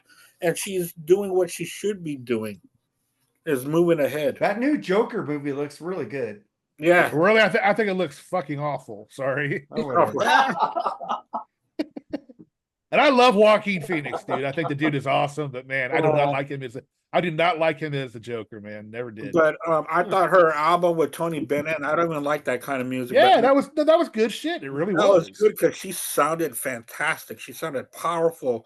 She sounded like a jazz lounge singer in the 40s. And she played it to the T. Fantastic. And she's another one that's got some illnesses still. I know she's got lupus really bad and something else I can't remember. So that could actually probably limit her touring and stuff like that as well. And that Super Bowl performance that she did was fantastic. That's the one where she was on top of this, supposedly on top of the stadium, and she came That down. Saturday Night Live performance she did was horrible, though, where she came out of her vagina. That was bad. I think her best performance, she was on Howard Stern one day, and it was just her and the piano doing "I'm on the Edge of Glory," or I think that's the name of the Yeah. song. Mhm. Fucking Yeah. incredible, man. One of the But- best performances I've ever seen. She is a better singer than Madonna, yes, by far. But to grab, but the kind of worldwide fans and what I don't think she got close to Madonna. But that's just my opinion. All right, so it's Travis's turn, man. Yes, indeed. Number 9, Ministry. And Oh, this song yeah. is not sung by Al Jurgensen, but sung by Gibby Haynes from Butthole Surfers. I'm talking about Jesus Built My Hot Rod. Great song. It's just with the Nice. car crashes and the car races, and it's Black just and white. crazy. It's crazy. I love this. I love the music video. I like the music video version better than the album version, actually. Travis, did you Now, do your human notes on sound a can stand up to did- this loud enough to did you- knock you down. Burn out. did you do your notes on a poster board, or is a paper just close to your camera? Paper. I was gonna say paper. that thing looks huge, just like it. Yeah. That's what she said. There you go. All right, there you go. But Yeah, it's a Ministry good tune, rules. I dude. love them. Yeah, I Good do tune. too. Great fucking tune. All right, Mark. All right, man. Jerry, if you didn't pick this, I'm gonna be fucking like weird on you. Yes. Owner of a Lonely Heart. Oh, I Great love song. this video. I love how like he's walking with the crowd. At the end, he just starts going against the crowd. It had so many messages in that fucking video for fucking a great song. And Trevor Rabin is our favorite, yes, guitarist, not Andy's, but that's fine. But I fucking love that fucking video. I love the fucking song. I never get tired of 90125. Never don't get either. tired of that album. Never. I Great listen to album. that. I'll listen to that album every day if I have to. the other Raven era albums I do get a little tired of, but 90125 I never get tired of. That was Yeah. my first concert. I mean, Yeah. I don't get So- tired of talk. I get a little tired of a big generator a little bit. That's about it. Yeah. But Dude, how the fuck can I not remember that one? Owner of a Lonely Heart, Jeez. that's my number 9, man. Of course, that's gonna be on my list. It should have been. I hope it is. Steve Howe rules. Okay. Yeah. He does, but not as Yeah, good as right. Trevor. Trevor has All the right. vo- You know why Trevor has the inside track on Steve? His vocals. Close to the Edge. Best Yes album ever. No. It's a good one, but not the It's a best. good one, I'll but enjoy no. it for you, Mark. 90215 is my No. favorite Yes album. Fragile is the best. I And love then- Fragile Of course too. not. Not a bad one either, dude. There's not a. I even like fucking the album without John Anderson. Oh, You don't like Drama? Drama, badass, Drama dude. rules, dude. That was badass. I don't know. There are two things In- about Yes into that the I love. lens. Into the There was lens, two things- dude. There's two Goddamn. things that there's two things that Yes needs. That's Chris Squire and John Anderson. But Sorry, I Into the mean, Lens was a good fucking. It's better than what they're doing now. Well, yeah. Oh, they did an album a year or two ago, didn't it? It was It awful. I sucked. remember hearing That was it. Yeah, bad. it was bad. Everything right. sucks with a. Hey, that John Anderson album with those school kids or whatever that fucking thing is really good. I haven't heard it yet, but I've heard of it, but I No. haven't heard it yet. No Chris Squire, no Yes. Yes, I agree, 100%. Well, I'm gonna go see Yes next week, so I'm excited for that because I've never seen them. I Well, get to see I Steve still Howe. see him. If I Yeah, could I get still see Trevor them. Rabin and John Anderson together, I'm good. They're gonna open up for Deep Purple next Saturday. Yeah, you need to Yeah. give you need to give us a review on that because that singer Yeah. sucks. But go ahead. But All right. My number 9 was a weird as hell video when I first saw it, but it was David Bowie in a band called Tin Machine Oh, doing a song called doing Under the God. Yeah. It was That's a just good this song. weird heavy tunes with these skinheads getting on stage and jumping off, running into the band and shit. It was just so it was so Bowie like, but at the same time it wasn't so Bowie like. And I did and you know, and I understand that I didn't understand the lyrics of the song. I got the message of the song, but it was just a weird video at first, dude. But it was cool though. I mean, I'm not saying, you know, I like skinheads, I don't, but it was just you know. No, I'm just saying if you know the song, you know it's pretty much about a certain political party. But yeah, it was just and a very interesting thing. And I can't remember the guitar player. That guy is fucking awesome. I can't think of his name at the moment. But dude, that dude's played for a lot of people, and he's just an amazing guitar player. And they were a cool band. Blue? Adrian Blue? He was in David Bowie for a little bit. Was it He him? No, it's wasn't Tim in Machine, Machine, guitar player, man. Yeah. He wasn't in Tim Machine. But yeah, I mean, it was an interesting video. I mean, I had to put that on my list. Great fucking band they were, dude. I think what, 3 albums, 2 albums, but I got 2 of their albums. I don't know if they did any more, but yeah, I enjoyed them. So that's my number 9. Let's go with your number 8, Favio. My number 8. We talked about this a little bit at the top of the show with Dial MTV. And one of the most requested Dial MTV songs when I was a kid, when that was coming up, was Calling on You by Stryper. Good one. I love that video. I love that song. I love that band. The visuals with the giant black and yellow layered stage, the harmonies and the vocals and the guitar solos. Just, yeah, I love that video so much. And that's my favorite Stryper song, actually. Yeah, me too. And that made me a fan for life. You make my life. I'm not a fucking great tune. And I'm very not Christian at all, but I still love that band and I love that song. Oh, I'm not Christian at all, but I still love them. I don't care what your political beliefs are. There's a story Michael Sweet told about that. It's like MTV wouldn't play that, but the fans got them on MTV because of that video. I remember that. Yep. The cool pick. I mean, yeah, that's a good one. It's the guitar player is Reeves Gabriel of Tim Reeves Machine. Gabriel. Thank you very much. Yes. There you thank go. You. Great fucking guitar player. Yeah. But I'm okay. Andy, what's your number 8, man? Dude, I remember just jamming to this song and introduced by this band for the first time. And it's a band that has been in my life ever since. When I first saw this black and white video. In fact, it was the first video that they ever made. Metallica 1. Yeah. Nice. I remember when that video came out, man, it was completely different. And they were just jamming it looks like in this hangar or whatever the hell it was. And they were showing clips of this. Johnny got his guns. Johnny got his gun. But they showed the most weirdest parts. And it was, and the song was so heavy to be released as a single. Yeah, there was actually two versions. It was just them jamming. They had a version of that, which I didn't like. It was just boring. But when they had the movie clips to it, it was fucking awesome. Yeah. Yeah, with Jason Robards and all that. Yeah, Jason I Robards. love Jason Robards. So SOS. Something wicked this way comes. There you go. Yeah. All right, cool pick, man. Travis, number 8. All right, number 8, one of my favorite bands of all time. One of my favorite, and it comes from one of my favorite albums of all time. I'm talking about Plasmatics, The Dam. Nice. Wendy Love O. me some Williams Wendy O. Wendy O. Williams driving the school bus. Yep. Into the fucking explodes. Yeah. Badassery. I love Wendy O. Williams. Rest in peace to her. To me, she was like the female Lemmy. She didn't give a shit. She was just a badass chick. And I love the Plasmatics. Yeah, Perfect album, coupe de top. That's awesome. Great fucking pick, dude. That could be the pick of the night, actually, that I forgot. Mark, what do you got? I know you motherfuckers are gonna pick this video, but I gotta pick this video. It's the best video they ever did. They did a lot of shitty videos, but this video they got it right. Fucking Van Halen, Hot for Teacher. Nice. Love it. It's like you look at their other videos. Jump was fucking cheesy as fuck. This video was awesome. You got the hot school teacher and Eddie Van Halen doing that solo on a fucking library desk.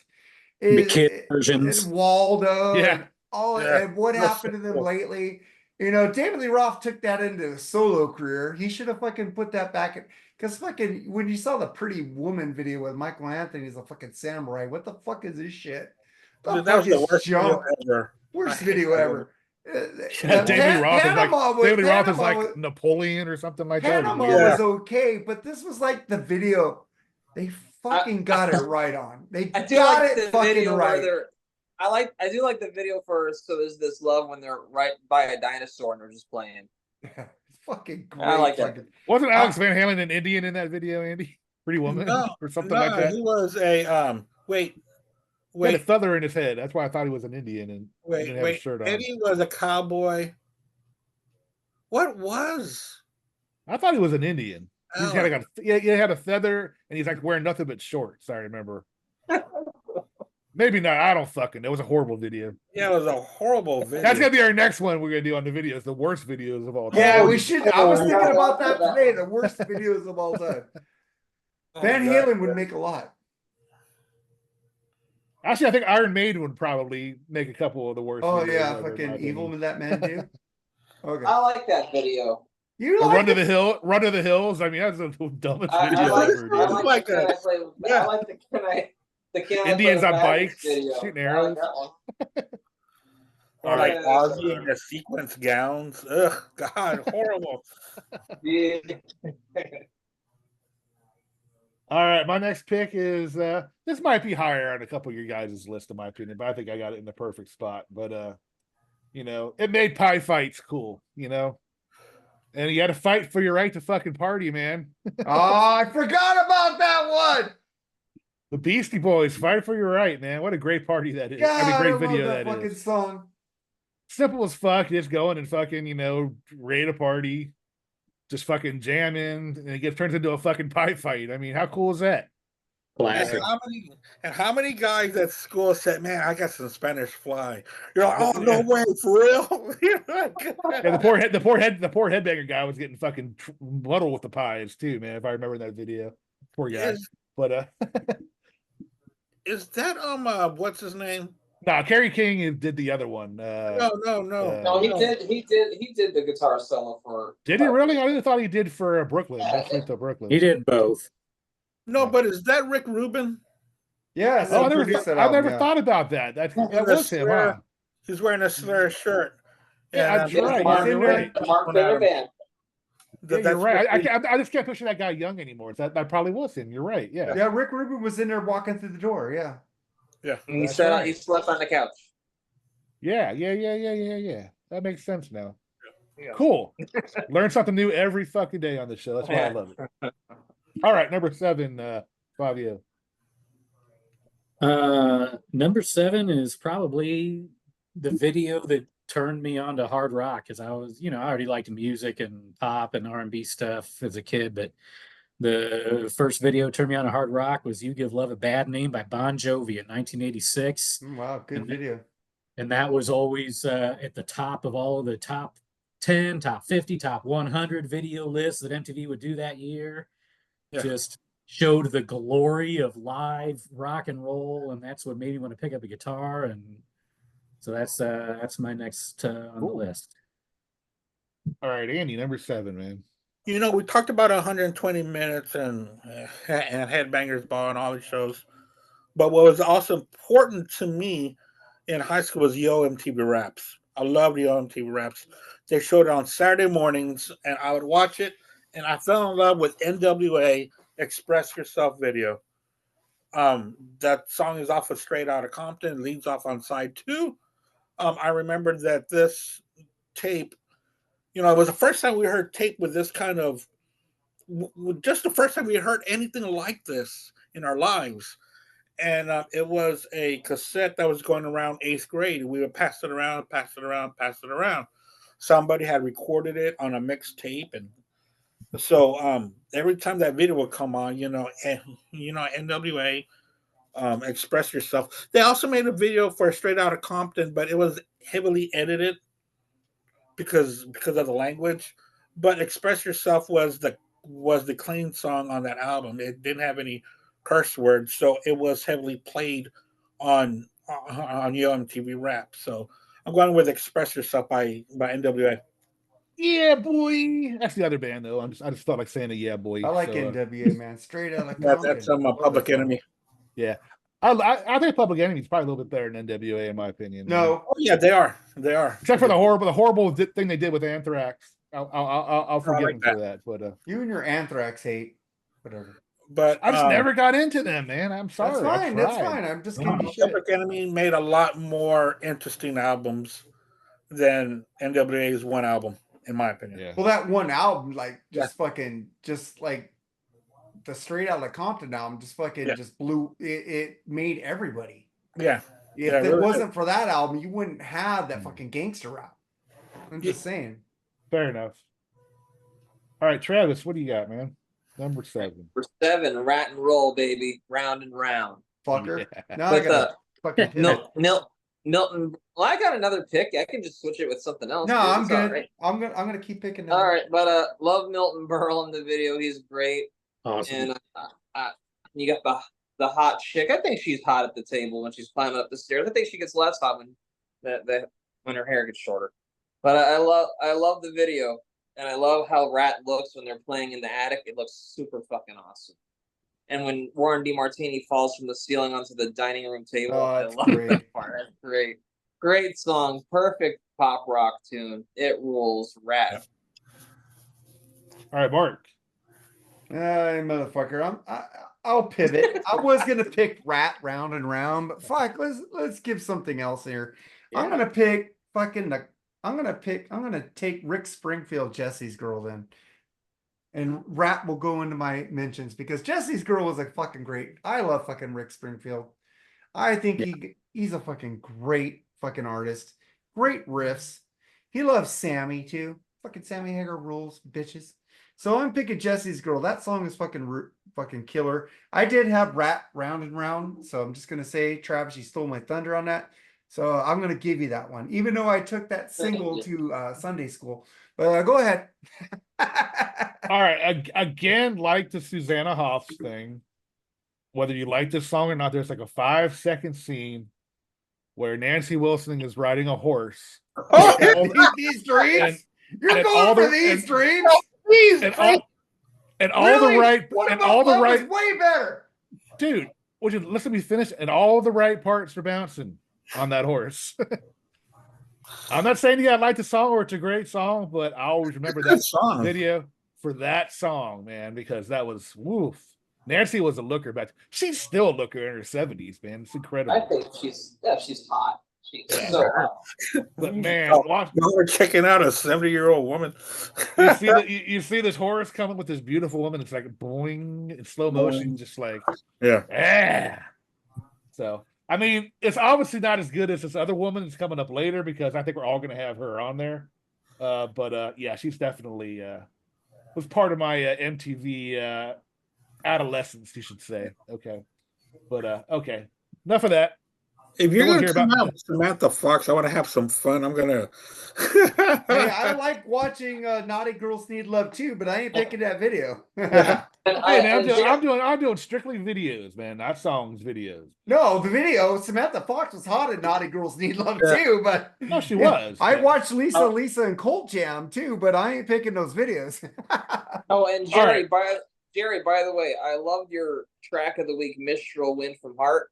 That's my Fucking- favorite Heart song too. It's my favorite song, heart song. It too. sounds Love so that Jimmy song. What Page. episode was that So on? cool. I don't remember. That was the Sticks. Sticks? Oh, okay, cool. Yeah. Yeah. I'm Yeah, watching I'm listening to your episodes, Tim. Thank you. We appreciate it. No problem. All right, so we're up to number 6, Favio. What do you got, man? Number 6 kind of ties into my number 7 that I with Bon Mhm. Jovi. Another video came out right the same year, within months of each other, and Bon Jovi actually made a cameo in it, and that's "Somebody Save Me" by Cinderella. I love that video. I like the shots of them in the studio recording. You got the live shots. You got the Cinderella girls from that night songs. All the other videos from that album. And then the funny ending with Bon Jovi and the girls going to John and Richie and passing right by Cinderella. Yeah. But always loved that video. I love that song. It made me a fan. That's Cinderella's still one of my favorite bands, and it started with that video. That's a good one. I love Cinderella. All right, so Andy. I really love doing this because I feel like I'm playing poker and I got other cards in my hands that I'm going to. Me too. I already switched. I love it. I'm going to go with one of the biggest ones that I'm going to talk about, Guns N' Roses. But which way am I going to go? I'm going to go with a big production video. I'm going to go with Nice. November Rain. No, not November Rain. No, Yes, don't do it, the Andy. November Rain's a badass video, man. Yeah, like last night I played Estranged, and what did I say? That guitar work by Slash is amazing. Same thing Yeah. with November Rain. Oh Well, yeah. I will say Stephanie Seymour looked hot in that wedding outfit, though. I will give you that much. Oh It was yeah, pretty dude, hot. with her dress all way up. Yeah. Oh my god. That was And pretty. just that whole everything they put into that video is just amazing what they did for the fans to watch. And And then she died. that That's might have fucked been up. the beginning of the I gotta say one thing before I go take a piss real quick. I'm tired of people fucking making fun of Slash that people only like him because of his top hat. That motherfucker can play guitar. Fuck off. I'm gonna take a piss. Okay, bye. Enjoy. All right, Travis, what do you got, man? Fuck Flash. I'm joking. right. No, I like Slash. I don't like Guns N' Roses, but I like Slash. All right. So, where are we at? Number 6. Number 6. Okay. One of the trippiest music videos of all time, man. Soundgarden, Black Hole Sun. Yeah. I love like the warp, like the faces that are stretched out. Yeah. Everything is going all topsy-turvy in that video. And I love it. And the climax is great. It's just one of the best grunge songs of all time. I love it during the Soundgarden. solo where the sky turns all fucking black and stormy. I love that part. I dude. love it too. Soundgarden rules. I love love that. That's a great album. I love Super Unknown, but dude, that's got to be the worst song on the album. Really? Whoa! Dude, I hate Black Hole Sun. I hate it. I've always hated it. It's like the never-ending song that goes nowhere. Ugh. Sorry, and I love Soundgarden. I still think Bad Motorfinger is the best Soundgarden. Oh, dude, I'll go with Super Unknown, man. I love Super Unknown. Fucking Fall on Black Days, Spoon And Man. This fucking song Limo was Wreck, ruled, 4th of July, great stuff. Oh, but dude, My Way. Motorfinger, you are actually exhausted after you listen to Bad Motorfinger. It is so No, that's good too. 24. I mean, throughout the whole thing, it is just has your undivided attention. And Who Rusty picked Cage Soundgarden? is a great. Rusty Cage is a great music video. Yeah, you Black pick? Hole Sun from Oh, Soundgarden. a great fucking song, dude. Great video too. All right, Mark, you're on. Yeah. All right, man. I don't think any of you motherfuckers would pick this song. If you did, I'll be so fucking surprised, man. But fucking Survivor from the Vital Signs album. I did hear Eye of the Tiger before this, but this song got me into the band because I saw them open up for RS Speedo, which will probably come up on this list. Survivor, I Can't Hold Back. Well, that was an 80s fucking video right there, dude. I fucking love the song. I love Jimmy's vocals. I love how they're pushing him towards the girl at the end. It's fucking great fucking story video. It's like there's a story in my eyes. Turn the pages of desire. John, that chick looks up and starts dancing. Yeah. It's like, And now it's trying to trade these dreams for the rush of passion's fire.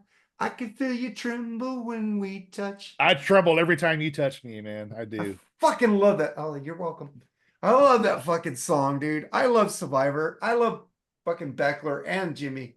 I love them, man. So I got to put some Survivor in here because I made a video on the Freeform saying, when you listen to Survivor, they sound like Survivor. You could always tell that Frankie Sullivan is playing guitar. He has his own fucking style and the band fucking rules. That's about it. I need to do a deep dive into them. I like the hits, but I want to do a deep dive. Dude, you should start with the original Beckler and get up to Jimmy's, man. Fucking good shit, man. I will. And you know, Jimmy Jameson was supposed to be the singer for Deep Purple at one point because Richie Blackmore really liked him. So he's a great singer, but he did do that horrible fucking what's that show? Baywatch song. Yeah, I'll be ready. Yeah. I like that song. I Can't Hold Back is my number 6. Yeah. All right, my next one is I think one of these songs should be in everybody's list. I'm sorry. But my favorite one was fucking Legs by ZZ Top, man. I love that song. Great song, man. Great fucking. They're all three. Sharp Dressed Man, Give Me All Your Love, and those are all great. But I think that whole trilogy. Yeah, just because that girl was so cute. Why were they fucking so mean to that girl, man? She's fucking hot. But she had glasses on. That's right. Okay. But man, she worked at the shoe store. Yeah. I Oh, guess. David- You know what? I think girls that wear glasses are sexy. I think. I do too. I do too. I like Yeah. girls with glasses. You naughty little librarian. Yeah. But yeah, that's mine. I actually love that video. And it's still fucking awesome today. Listening, watching the videos. All three of them. In that car. So awesome. Yep. Yeah, it's a great one. The keychain was so fucking iconic. Yep. Yeah. And this. That's a great one. All right, number 5, Fabio. All right, my number 5 is going to be my only pick from the 1990s. But I'm telling you, it's not Nirvana or Soundgarden. It's Warrant, Cherry Pie. Nice. That song. You That didn't pick video Uncle was so Tom's fun. Cabin? We're going by video, man. Yeah, we're Uncle about the Tom's video. Cabin Yeah. was a video. I know, know. but we're going by what's a better video. But come on, Cherry Pie with Bobby Brown. Bobby Brown. All the red and white, bright white I know images. she was hot, but the video in Uncle Tom's Cabin told a story. But go ahead. What do you fucking do? It's the 80s. We don't have your fucking story. We want to see girls, man. I want to see this hot shit, man. Come on. I gotta say this, man. Give me Bobby Brown over Tawny Katane any day. Oh yeah, I was They're never pretty attracted- close. They're I pretty was close. never attracted to Tawny Katane. I remember I was a fan. I like of- Tawny Katane, but she didn't have the big lips that Bobby. The best Brown thing I want to Tawny see some Katane, titties. Come the on, best man. thing Tawny Katane ever did was Bachelor Party. Or Witchcraft. Do you remember Witchcraft? Witchboard. Witchboard. Witchboard, yes. No, Bachelor Party with Tom Hanks was the best movie she ever did. Sorry. And But she wasn't. I love the visuals in there. It's all white and all the playing Yeah. with the red guitars and white guitars, and then Bobby Brown skating around. But that video Hi. killed Janie. What's that? That song killed him. Well, no. Well, he But- got depressed because of that. So go ahead. Yeah, that was a piece of it, but that's not the whole story. Yeah. But anyways, I love that video. I love Janie Lane. Yeah, they didn't even want it to be called the album Cherry Pie, I don't think. If I remember right. They wanted it to be called something else, I think. Uncle Tom's Cabin. Uncle Yeah. Tom's Cabin. Yes, exactly. Just came to my head. Yeah. Uncle Tom's Um, Cabin, oh yeah.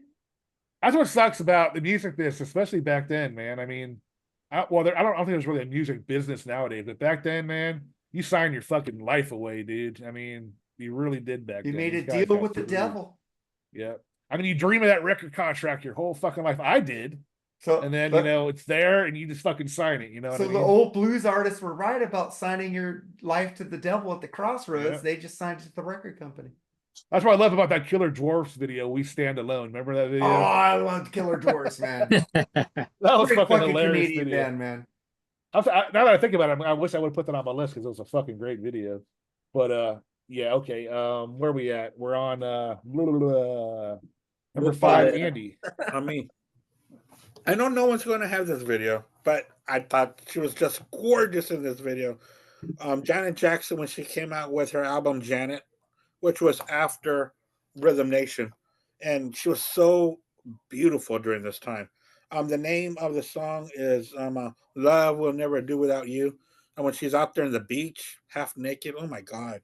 But just one of those videos that I will always remember. It was shot perfectly in black and white. That was a good Yeah, video. I remember the video. Yeah. Yeah, so I'm going to go with Janet Jackson's Love Will Never Do Without You. And in fact, Cool, no, that- wait, no, you know what? I take that back. That was from Rhythm Nation. Take that back. Yeah, Sorry about it that. was. It was Rhythm Nation, yeah.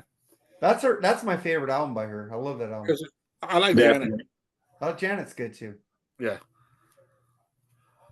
All right, Travis, number 5. And I'll Wait, be right back. Wait, number 6 or number 5? Because did we skip number? No, we did number 6. We're on No, number I 5. did number 6, Survivor. We're at Yeah. 5. Number 5, okay. Number 5, Alice in Chains, Them Bones. Nice. Love the creepy video of that with all the creepy crawlies and all the fucked up stuff on the TV screens. And you see members of Alice in Chains, they just look like they're pissed off. Just kicking ass. Dirt's a perfect album. Love Yeah, it is. Alice. That's probably my Yeah. favorite Alice in Chains song, man. Kills. Them Bones. That's probably one of the first songs I learned how to play guitar in 7/8 time signature. I remember the first time I saw Man in the Box video. Woo. Man, that was awesome. I have such a big honorable mentions list. It's not even funny. Me too. Me too. Mhm. We're just gonna have to fire those off later on. So who's next, Jerry? You are, Mark. Okay, number 5. My favorite band of all time, but it's not one of my favorite videos. But it is a video that got me into this band because it spoke to me. Rush, Subdivisions. It's a great Nice. video. It's like in the high school halls, in the shopping malls. And shout out to your partner, Al Horta, who was supposed to be on this episode, but he was busy. He's tired, working his ass off. You know, he has his YouTube channel, Be Cool or Be Cast Out. Yep. He got that from this song. Oh yeah, he's probably recovering from a lot of flooding. Be Cool down or there. Be He's probably- Podcast Out. Yeah, Tampa So- got flooded really bad. Al, shout out to you, brother. I hope you're listening. Subdivisions is my number 5 video of all time.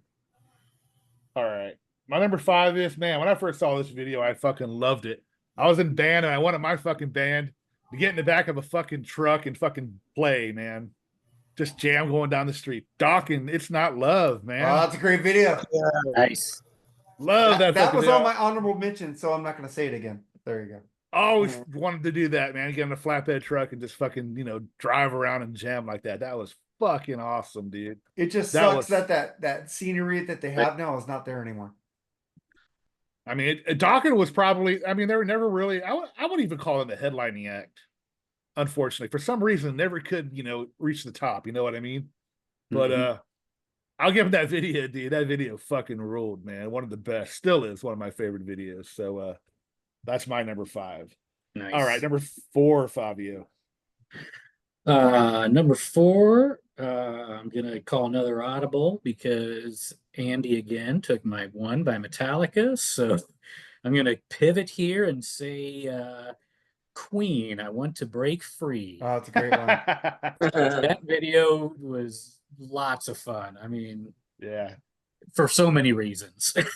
Roger yeah, Taylor it's- was Roger you Taylor mean was that- cute. Roger Taylor was pretty hot, man, with the unmatched, the one stalking up and one stalking down. Yeah. Yeah, But the funny part about that video is Freddie, when they brought that to Freddie and he's like, well, should I shave off my mustache? He's like, nah, man, leave that on for comic fucking relief. And, absolutely.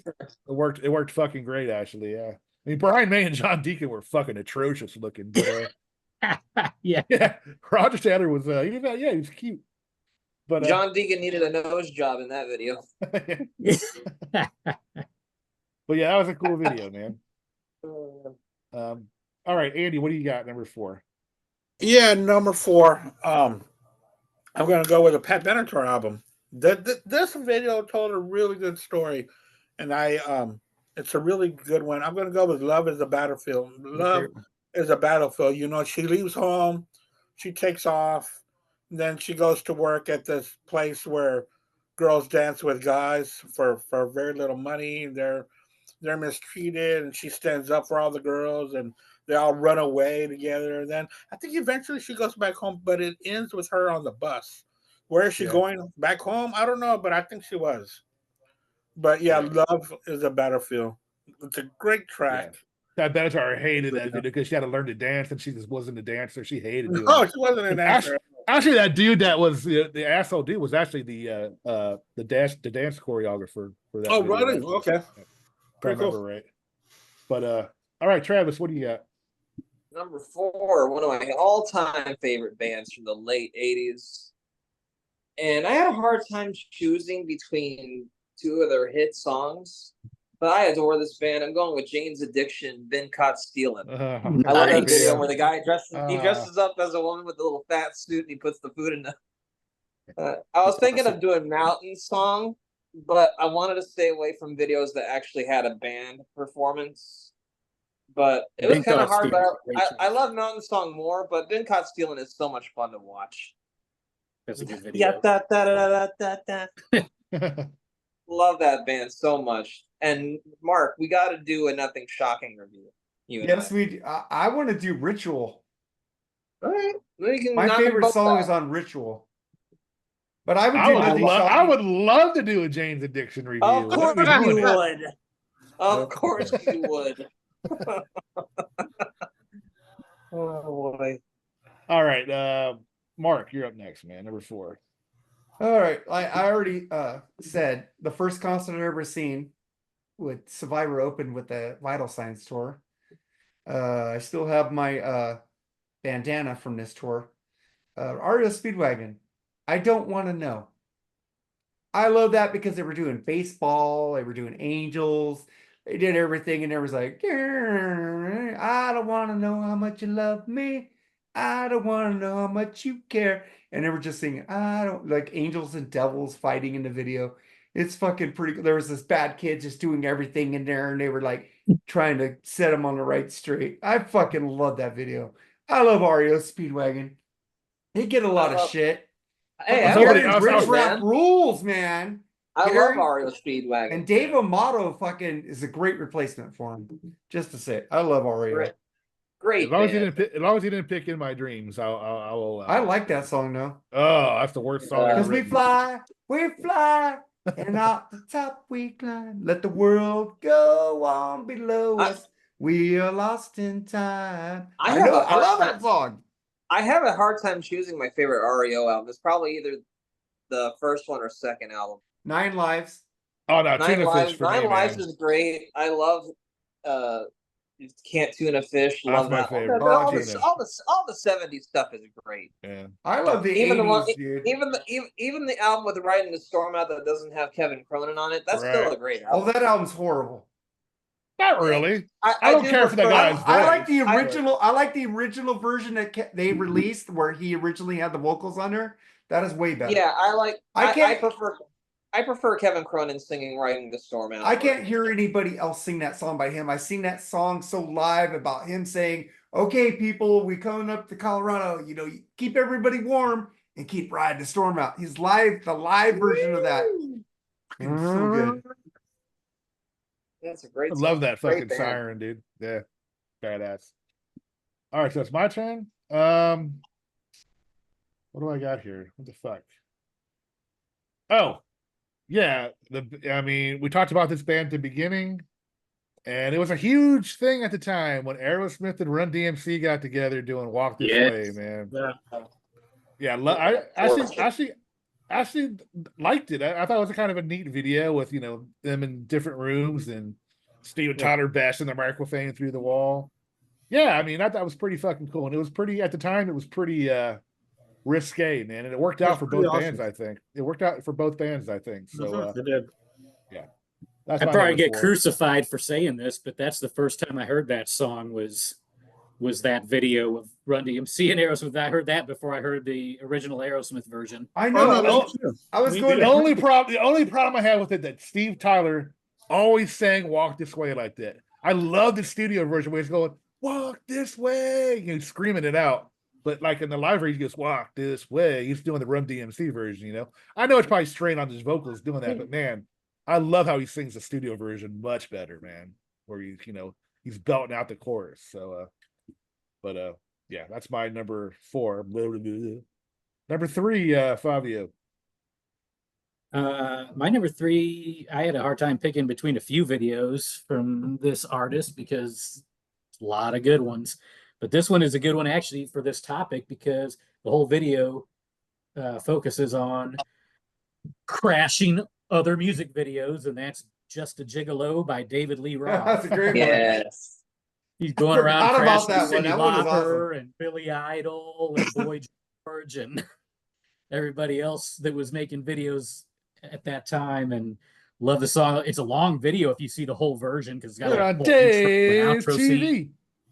Yeah, Hey, I got that pinned to my 2 profiles with "Nobody Cares About," and I put I put the video of Dave TV there. Nobody respects us, yeah. Say that's what you want number- about Dave, man, but the fucking guy's an entertainer, man. He is. 'Cause I ain't got nobody. Because There you I go. said, I know I ain't got nobody, all the podcasts that you guys share religiously, but come on, here's all my links.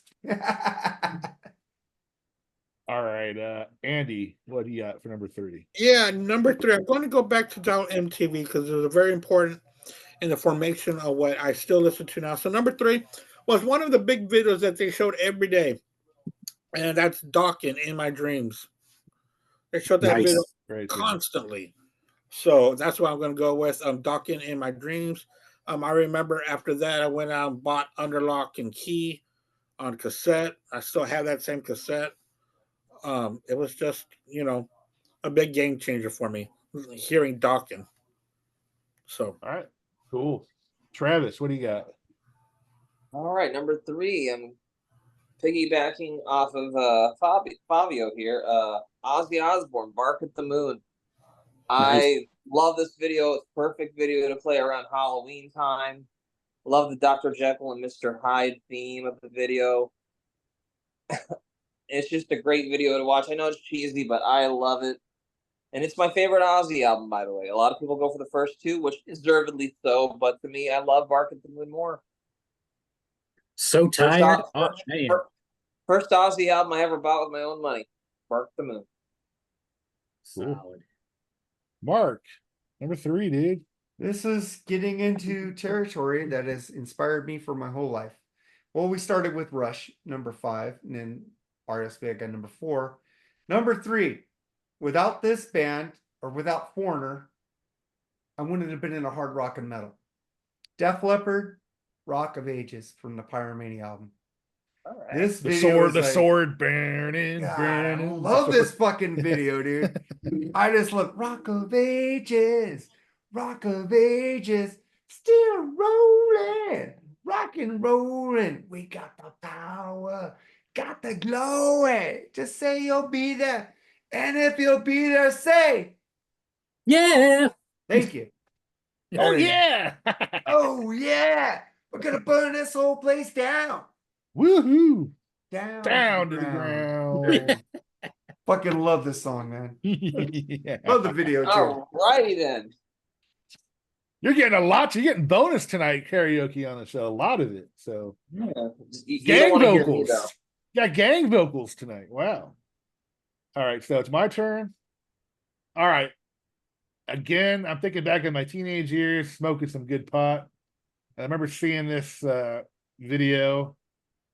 I guess it was high tech at the time, but and it was an a cappella song of all things. But boys, yes, Leave It. Ah, it's a good one. I mean, it's nothing. It's just 5 dudes sitting there. All of a sudden, you see like the shapes flipping around and stuff, which was weird, which was new back then. The technology for that video. Just yeah, but as a great smoke a fucking bong watch video, man. Good tune too, by the way. I love Trevor Raymond and John Anderson when they sing together, man. That's a fucking Right? perfect. That it's just So, amazing. Yeah, awesome. Is that the same song that starts off with doo-doo-doo-doo-doo-doo? Yep. One down, one to go, another town, one more show. Downtown, and getting it back, but it never came. Yeah, great. I love that song. I love that album. Even Mark mentioned it's a fucking incredible album. Yep. Number 2, Fabio. All right. Well, we're getting down to the business here. So I don't know at this point if it's gonna be anybody else's number 2 and 1. If so, sorry.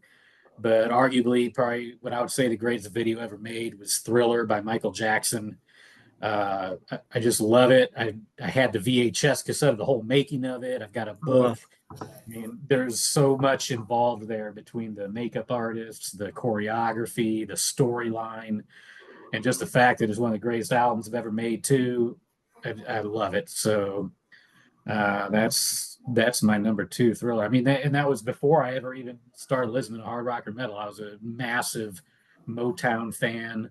I love Michael Jackson, the Temptations, the Four Tops, everything. And so for me, the Thriller was kind of like the stepping stone from the classic Motown into the MTV world. And then, a few years later, I saw Bon Jovi Cinderella, but the Thriller was big time for me. And I'm sure for probably else.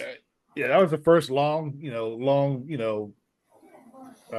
video of the 15, 20 minutes. I think David Bowie tried to do one too with that song Blue Jean. I think he tried to do one like 15-minute video or whatever it was, like Michael Jackson did with like a movie type of thing in it. But yeah, Michael Jackson was the original of that. It was a cheesy ass video, but it was cool, So yeah, I agree with you. Anyway, Andy, number 2. Yeah, my number 2, I'm going back to Dollar MTV days. That's how important it was to me. This video was number 1 longer than any other video. It was always number 1. People always called in on this. Motley Crue, Home Sweet Home. Love that Nice. song. That's what turned me on to Theater of Pain. I remember when Christmas, when I finally got my first stereo, my mom had got me Theater of Pain on vinyl, and I still have the same copy. It's a little scratched because then I got to hip hop and started scratching it, but that's another story of being 14. But still plays. Didn't work. Didn't quite work on your record player at home. Yeah. What are you scratching off a Theater of Pain? Oh no, I would just put it on there and He was just going, "Wee!" Smoke it in the boys' room. no, I would just do the. I didn't know what I was doing. I didn't know I was ruining it. Did you guys ever try to turn it backwards and listen to the backward lyric? No, I You never tried did. doing that? No. But Home Sweet Home. I know that it's a typical video for that time. There's nothing fancy about it, but it's important to me. So. I disagree. I think that was one of the very first road videos that a band made that showed Really? like the life on the road style of Yeah. video. Okay. Great. I guess because after that you just saw those all the time. Do you know what I mean? Yeah, I think that was one of the first of them. It's either that or Faithfully was one of the two ones that did that. I can't remember which one came first, but yeah. I think it was Smoking. No, it was Faithfully first. Faithfully would have been Yeah. first. Faithfully. Yeah, was that was first, in '81. Yeah. All right, so Travis, what do you got, man? Number 2. Number 2, also, these top 2 bands are 2 of my favorite bands of all time, by the way. Another music video I like to play around Halloween. It has like a theme to it. Whitesnake, Still the Night. One of my favorite singers of all time, Mr. David Coverdale, of course. And little spoiler, this is my favorite rock song of all time. I love this song. Nice. It's just such a sexy riff, and just the way David Coverdale croons with his high vocals, and Tawny Katane is sexy in that video. And the way David Coverdale, like from a POV shot, you're like stalking Tawny Katane on the streets. And then at the end, you see David Coverdale get taken away by the sex police. Not a bad police to be taken away. I can do without Rudy Sarzo licking his bass, but other than that, yeah, it was a cool video. It's a cool video, man. The sex police can take me. That's fine. I like Tawny better on Here I Go Again, but you're right, dude. It was either one. They were both really sexy. Love her with those sunglasses on in that video. Yeah, that is true. Yeah. And also, she was hot in Is This Love? With that little white dress. Woo. Yes, indeed. That little Kate Bush white dress. All right, Mark, number 2, dude. Number 2. I always talk about this band. No, it's not Oingo Boingo. I could have put Weird Science or some video by them, but I do love Oingo Boingo a lot. But I'm gonna go with the other group that I talk about a lot called Duran Duran. Ooh. And it would have been Girls on Film, but I watched Hungry Like the Wolf a lot. Great video. Hungry Like a Wolf. It's like one of the best videos. Even though Girls on Film, if you watch the HBO version, had naked chicks in it. Yeah. But I got both of them in here on this because they both rule. Hungry Like Rio. It's great fucking Rio. It's a perfect album. It's a perfect album. It's a perfect album. So I'm gonna go with Hungry Like a Wolf. Love that song. Love that. Yeah. All right, my number 2 is I am going to be mimicking Mark and repeating the same band as the last. Yes, as Owner of a Lonely Heart, man. One of my favorite fucking videos of all time. There's another video. There's a long form version of that video too, which I think is really cool. Actually, I like how they all turn into like a snake and a fucking hawk and what else did they fucking turn into? I can't remember. Some weird shit. But yeah, it was a cool video. Tony Kaye wasn't in that video. He's the keyboard player because he didn't think they were doing anything else but just recording that album. So he was like way back in Europe, and then he got the call a little too late, so they had some fill-in keyboard player play his part in that. But Andy, did you watch Alien 3 yet? No, not yet. Okay. Well, the main guy that's in that video actually has a role in that. He's one of the prisoners. I like that movie. Yeah, but you compare it to the first two. No, yeah. I know, but it's still a good movie. It's not bad. Yeah. No, I didn't hate it. It's not Alien Resurrection. I like Charles Dutton. I think he was cool in it. That's what I said. Charles Dutton rules in that movie. Yeah. But anyway, I got to hand it to Yes. It had cool videos. Like I said, my first concert. I'm still blown away by that being my first show I ever seen because it was just so rock starish. The stage, the costumes, everything. It was amazing. Within a week, my oldest sister took me to Yes 9012 Live, and then my sister Amy took me to Night Ranger Midnight Madness a week later. Nice. That's pretty fucking sweet, man. So Yeah. yeah, that's my number 2. Let's get to the number ones here, man. Savio. All right, my favorite video of all time. Kind of, we're gonna go into the Halloween theme like Trav liked to do here, and also happy to see that this is I think the third pick for this band, and maybe the most for any band on this whole list. And that's Dokken Dream Warriors. Oh, yeah. Nice. I'm a massive Freddy Krueger fan, and Nightmare on Elm Street, and Dokken doing the theme song for that movie, which that's still, I know the first one is the classic that everybody loves. Dream Warriors is still my favorite installment of the franchise. Love the song. It's so great. George Link, the way they integrated the band into the movie scenes. George was busting through the walls with Freddy's eating up Kristen is great. Yeah. That's my favorite video, and probably my favorite Dokken song too. And that ends Back for the Attack. You know, Yes. you also get that great instrumental, Mr. Scary, on there. Damn, that's a good. Apparently, Heaven Sent. Yeah. Apparently, the whole band at that time, they snorted. One of them said that they snorted coke off of Freddy Krueger's long nails. I saw, speaking of Aerosmith, I saw them open up for Aerosmith on a permanent vacation tour at the famous Long Beach Arena. Scream for me, Long Beach! I love Bruce Dickinson. But they were horrible. They were horrible live back then. They were fighting on stage. It was. Oh, I saw them twice. And right when the show ended, fucking Lynch threw his guitar in Nick Brown's drum set. That was the Monsters of Rock tour. Remember that one? Fucking George kept turning up his amp and drowning out Dawn on that fucking stage. And, yes, I was gonna say the next time I saw him was fighting on stage. Several months later, he kept kicking Dokken's microphone stand down. You can tell this was fucking going to implode, and it finally did. So I'm surprised it lasted as long as it did. But all right, so what's your number one, Andy? My number one, and it leads to my very first concert of all time. And Favio talked about this already. I was in the 5th grade, and the first band that I ever saw was Cinderella in the Night Songs, because they opened up for Bon Jovi doing Slippery When Wet. And the video by Bon Jovi, Wanted Dead or Alive, loved that video because that was my very first concert, and the video showed them like in concert footage.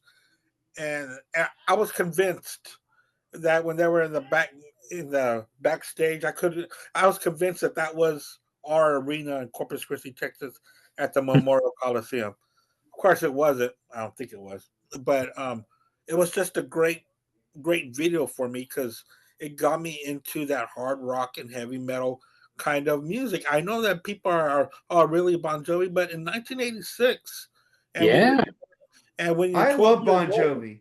Sorry. And then you're 11 or 12 and you just went to your very first concert. It's big, it's very big. So it's going to be Wanted Dead or Alive. I could have gone with 3 of them. I could have gone with You Give Love a Bad Name. It could have been Living on a Prayer, because in the concert he came up like flying like in the video. Runaway was a huge video too at that time, like earlier too. But yeah, that Bon Jovi at that time was everything to me. That Slippery When Wet. I bought the T-shirt. I had to stay in detention the day after because I wouldn't shut up in class about it.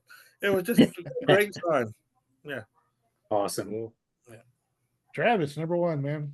I guarantee nobody's gonna have this as their number one. But this video is so creepy. And I feel like it changed the way music videos are. And like I think it was like 1993. One of my favorite bands ever. I know there's people that don't like this band. They don't get what they're about, but I can't get enough of Tool, and I can't get enough of the Sober music video. That's a great video. Weird claymation and stuff like that. And it's one of the only 2 videos where you actually see little snippets of the band members. And after that, they wouldn't appear anywhere in the music videos. Yeah, I got that on vinyl. Just the Undertow is such a great album. Even though I prefer Anemia, Oh yeah. Undertow is just a fantastic record. But I yeah, saw I this- love Tool. The first time I saw Tool was in '97, was in tour for Enema, and they were playing Lollapalooza when back in the day when Lollapalooza used to tour, you know, Right. and it was great. It was them and Korn and Prodigy, Snoop Dogg, one of the Marley Brothers. It was just a very eclectic scene. It was great. So would you agree that Anemia is your favorite Tool album too? Or Oh yeah, by far, easily. That's Yeah. great. It- That's my favorite. it- I like anything- 10,000 Days too, man. 10,000 Days rules. Any album that has Stinkfist and Third Eye is a masterpiece. And the Latterus was good too. Yeah. Yeah. The I latest don't think album's there's a not bad bad Tool album, to tell you the truth. because they Oh, didn't yeah. make that much.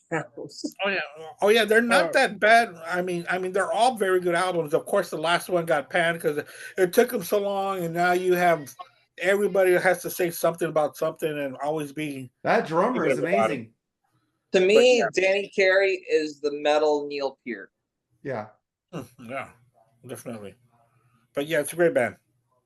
Great pick. Cool. All right, Mark, number one, dude. All right. As a kid, this is the video that got me into one of my favorite artists of all time. I thought it was cool as fuck. It was supposed to be a movie. It didn't happen. From the Long After Dark album, Tom Petty and the Heartbreakers, You Got Lucky. I fucking love that fucking video. Nice.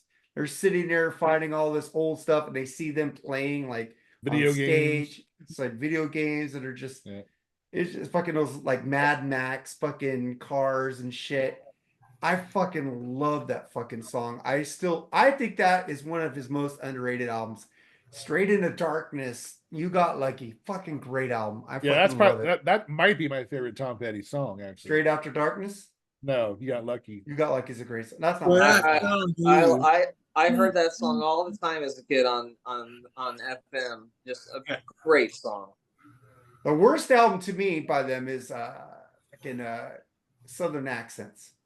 Oh, I love. I like that. No, it's better Well, that was live. that a lot of Dave Stewart in that album. That's probably It's why. better Yeah. live, like on Pack at the Plantation. That album is done better live on that live album to me. Hey. Think about the I was Plantation's a great born. out live album. Rebels is better on the live version than Yeah, it it is. is. Way better. But yeah, if I had to choose one, that would be the weakest one. It would be Southern Accents. I think my favorite Tom Petty video is "Running Down a Dream," though. Oh, I love that. That's the animation from a very unknown animated film called Little Nemo. Yeah. Running Down a Dream is Borderlining on great. anime. Free Yeah, Running Falling Down a was a Dream. great video too. Last Dance with Mary Jane. Nobody picked that one. I was like, I I was love wondering- that video. I That thought was somebody so had picked close. that. Oh my, with Kim Basinger as a Yeah. dead cadaver. Wait. God damn, Is it Basinger or Basinger? Basinger, whatever her name is. She was Kim hot. Basinger. I know, but that's a Family Guy reference. That Yeah, I video know. barely made the cut because that's my favorite. That's my favorite Tom Petty Family song. Guy. When the doctor came in and was about to tell Peter that he was fat, he goes, "I don't know how to say this. Is it Basinger or Basinger?" Yes. That's awesome. That doctor's awesome. That was my number one. Tom Petty and the Heartbreakers. You got All Lucky. right. Like My a number great one, film. number one. I think Favio is the only one to mention this one. I think it's the best video ever made. Sledgehammer by Peter Gabriel, man. I great actually one. love that video, Yeah. man. Just Nice. all kinds of trippy shit. You got the fucking two chickens coming out of the egg dancing and shit. Just all kinds of weird shit in that video. I think it's Yeah. really cool. It's very innovative at the time. And he actually almost outdid himself with the Steam video. It was kind of like the same kind of It's animation yeah. shit, which is Yeah. really cool stuff, man. Peter Gabriel was awesome. Yeah, to me, that's the best. The clouds about going that- across his face. Yeah, just the best video I think of all time, man. That was definitely my number one from the beginning. The rest of them was going back and forth. So yeah. All right, let's go through Let's go through some honorable mentions. Fabio, you got any? Boy, howdy. Again, on the kind of the Halloween theme, it was always kind of a creepy video to me, and it's kind of a deep track. I don't know if you guys even remember it, but it was "Scared" by Dangerous Toys. Oh, it's a great one. Oh, that's a great song. I always thought that was a really cool, creepy video, and a great song. So that's definitely an honorable mention. And then also Wasp. I want to be somebody. Great one. I mean, yeah, the visuals, it just kind of encapsulated their image and the flaming wasp sign. I loved it. So yeah, those are a couple I wanted to throw out as honorable mentions. Love Machine's a I'll great go to my video, honorable too. mentions real quick. The Go for Cars it. Since You're Gone, Depeche Mode, Spread the Disease, Wham, Wake Me Up If You Go-Go, The Go-Go's, We Got the Beat. Wake me up before you go. I love that video. Wait, You like those me pink? up. You like those pink shorts he was wearing? Choose life, man. Choose life. Choose life. I like the Dude, the I like the Beavis, jitterbug. I like the Beavis and Butthead commentary when Butthead's like he's smiling at you. No, the video. I mean, what was Should so I great about repent the I want your video? sex? I was totally seem gay. That was much better than. Oh, dude, I want your sex is Come on, hot. come on, come on, come on. I like the Yeah, I one like more the- I like- try. Oh, that was a good video. All right. Faith is good. Hey, nobody's picked any like Men at Work and stuff like that. That was a good video too. The Freedom video was awesome too, with all those models in it. That was Oh, a great yeah. video, man. Yeah. Oh, that was a good one, yeah. All right, so Oh, the figure. since Mark already went, Andy, what do you got? Yeah, I just wanted to say a little sports related. The White Sox coach was just fired. Yeah. It's a little too late for Hey, that. nobody picked any Huey Lewis in the news videos. What the fuck's wrong with us? Yeah, I know. Those are some, Yeah. he had some good ones too. If this is I it, want a new drug. Yeah. if this is it, I want a new drug. Great videos. A Heart and Soul was like one of the Heart and best Soul's a good videos one. at the time. Yeah. Yeah, really good one. Girls, Girls, Girls by Motley Crue. I love that video. Madonna's Papa Don't Preach. The Bugle, the Bugles video killed the radio star. Of course. Thriller by Michael Jackson. Money for Nothing by Dire Straits. I'm so surprised nobody said that. Yeah, I forgot. I Yeah. didn't think about that one. Sledgehammer. Addicted to Love by Robert Palmer with all those girls dancing. Yeah. I got bored of that video so bad. I like that. Also Legs by ZZ Top. Tom Petty and the Heartbreakers. Of course, I'm going to have a Tom Petty on here. Don't Come Around Here No More. Great one. Oh, I I think forgot it's a about good that one, but Yeah. I just went by the one that got me into the band. I got into the band because that you got lucky. Cradle of Love by Billy Idol. I think that's such a Oh, cool yeah. A great one. That girl was hot, man. That girl, Yeah, that girl was was hot, man. bro. Yeah. You can borrow my shower at any time. Yeah. Oh, yeah. Here's some wine. Why don't you go take that shirt off? Yeah. Also, I love rap. Back in the 90s, it was so funny. I love this video. But DJ Jazzy Jeff and the Fresh Prince with Parents Just Don't Understand. Oh, that's a great video. I've got that on a 45 as well. I love Summertime too. Oh, Summertime's just a smooth Yeah. rap. It really is. I love his Men in Black song too. Yeah. Welcome to All right, Miami. All right, Travis, you got any? All right, here we go, folks. All right, here we go. Stephen Miller Band, Abracadabra. Bananarama, great version of the Shocking Blue tune, Venus. Venus. Oh, you like that song, yeah. Yeah. Madness, Our House. That's a good one. Good video, yeah. Ministry, Stigmata. Sonic Youth, Bull in the Heather. That's a good one. Marilyn Manson, Lunchbox, and The Dope Show. Faith No More, Falling to Pieces. Black Sabbath, TV Crimes. Nirvana, Smells Like Teen Spirit. Lush, Deluxe. Stone Temple Pilots, Interstate Love Song. Foo Fighters, Everlong. Oh, Everlong. I would have picked that fucking song. Great one. That is one of the best videos of all time. Good one, Travis. And great Thank you. song. Mark, Great. Mark, I hate Mark, the acoustic version of it. I love it. I love it. I like the Mark- the plugged in. I like them both. yeah, Mark loves this guy, Danzig, Mother. Blondie, Rapture, great Elvis song. motherfucker. I uh, think they're out tonight. What about this one? The Cycle Sluts from Hell. I wish you were a beer. Oh, yeah. Hey, that poser! Blue Murder, Jelly Roll. No. Monster Great Magnets, tunes. Face Lord, and one music video that wasn't on MTV, but because MTV thought it was too violent. KMFDM, Juke Joint Jezebel.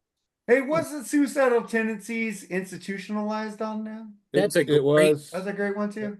Yeah. That's a hilarious video. I love KMFDM. I don't care what people made them like look like bad guys because of these stupid idiots that shot up Columbine were listening to KMFDM. All I wanted was a Right. Pepsi. It was dumb. I love Marilyn Manson. I love Yeah. KMFDM. You Can't Bring Me Down was a great video too. I love that video where Mark Maron he's in the electric chair. All right, there you go. Mark, you Now I already can went just those take my monsters? list. I already did my. It's your turn, Jerry. All right. First of all, every fucking Weird Al Yankovic video. Yeah. Yes. Yeah. I really couldn't put him on the regular list because it's kind of not Like fair, a surgeon, man. Awesome. Shiny Happy People by Ari. I'm just fucking kidding. I hate that. fucking I song. love that video. I do like the song though, but I don't like the video, but I do like the song.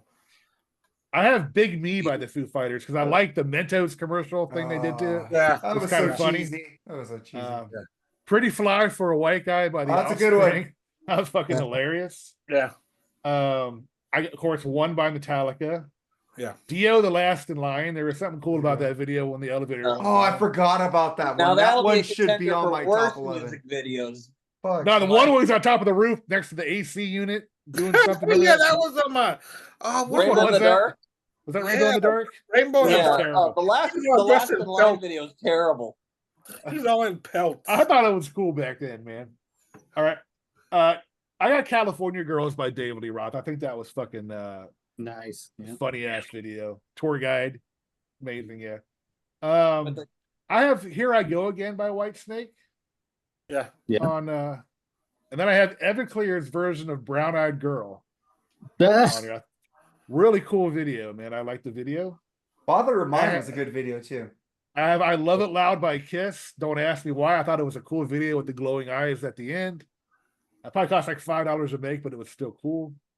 And of course, you gotta fucking include the Buggles video, Kill the Radio Star, where it all started from. So you gotta put them in there. Can I say we haven't done this episode yet, but my number one worst video of all time is freaking Dexy's Midnight Runners with Come On Eileen. I hate that song. I hate that fucking song. I hate the Yeah. video. They look I like hate a that bunch of band. homeless people.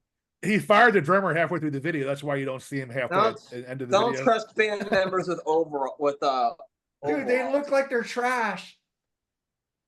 They look And, like they like to eye up their cousin. Yeah. I like that song. forget there was a couple other videos I forgot to mention that. Oh, I forgot one. I'm sorry.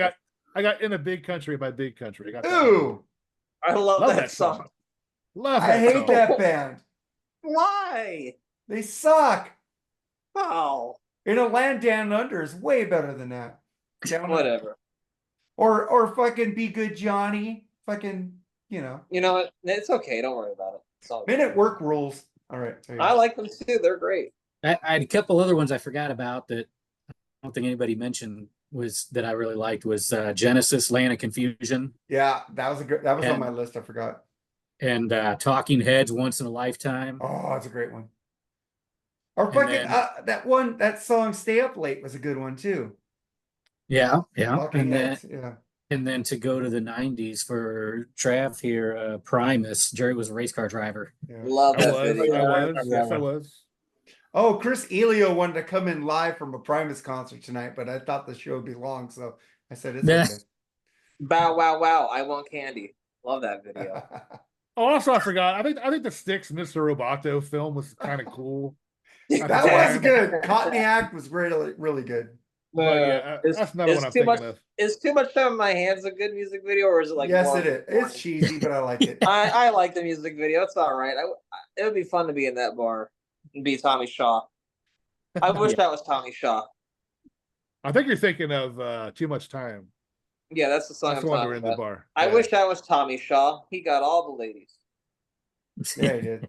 Yeah, because Dennis didn't want any because he's married the whole time. I think JY was too, Yeah. and Yeah. Chuck was gay. I don't know about John, but yeah. John was too busy drinking.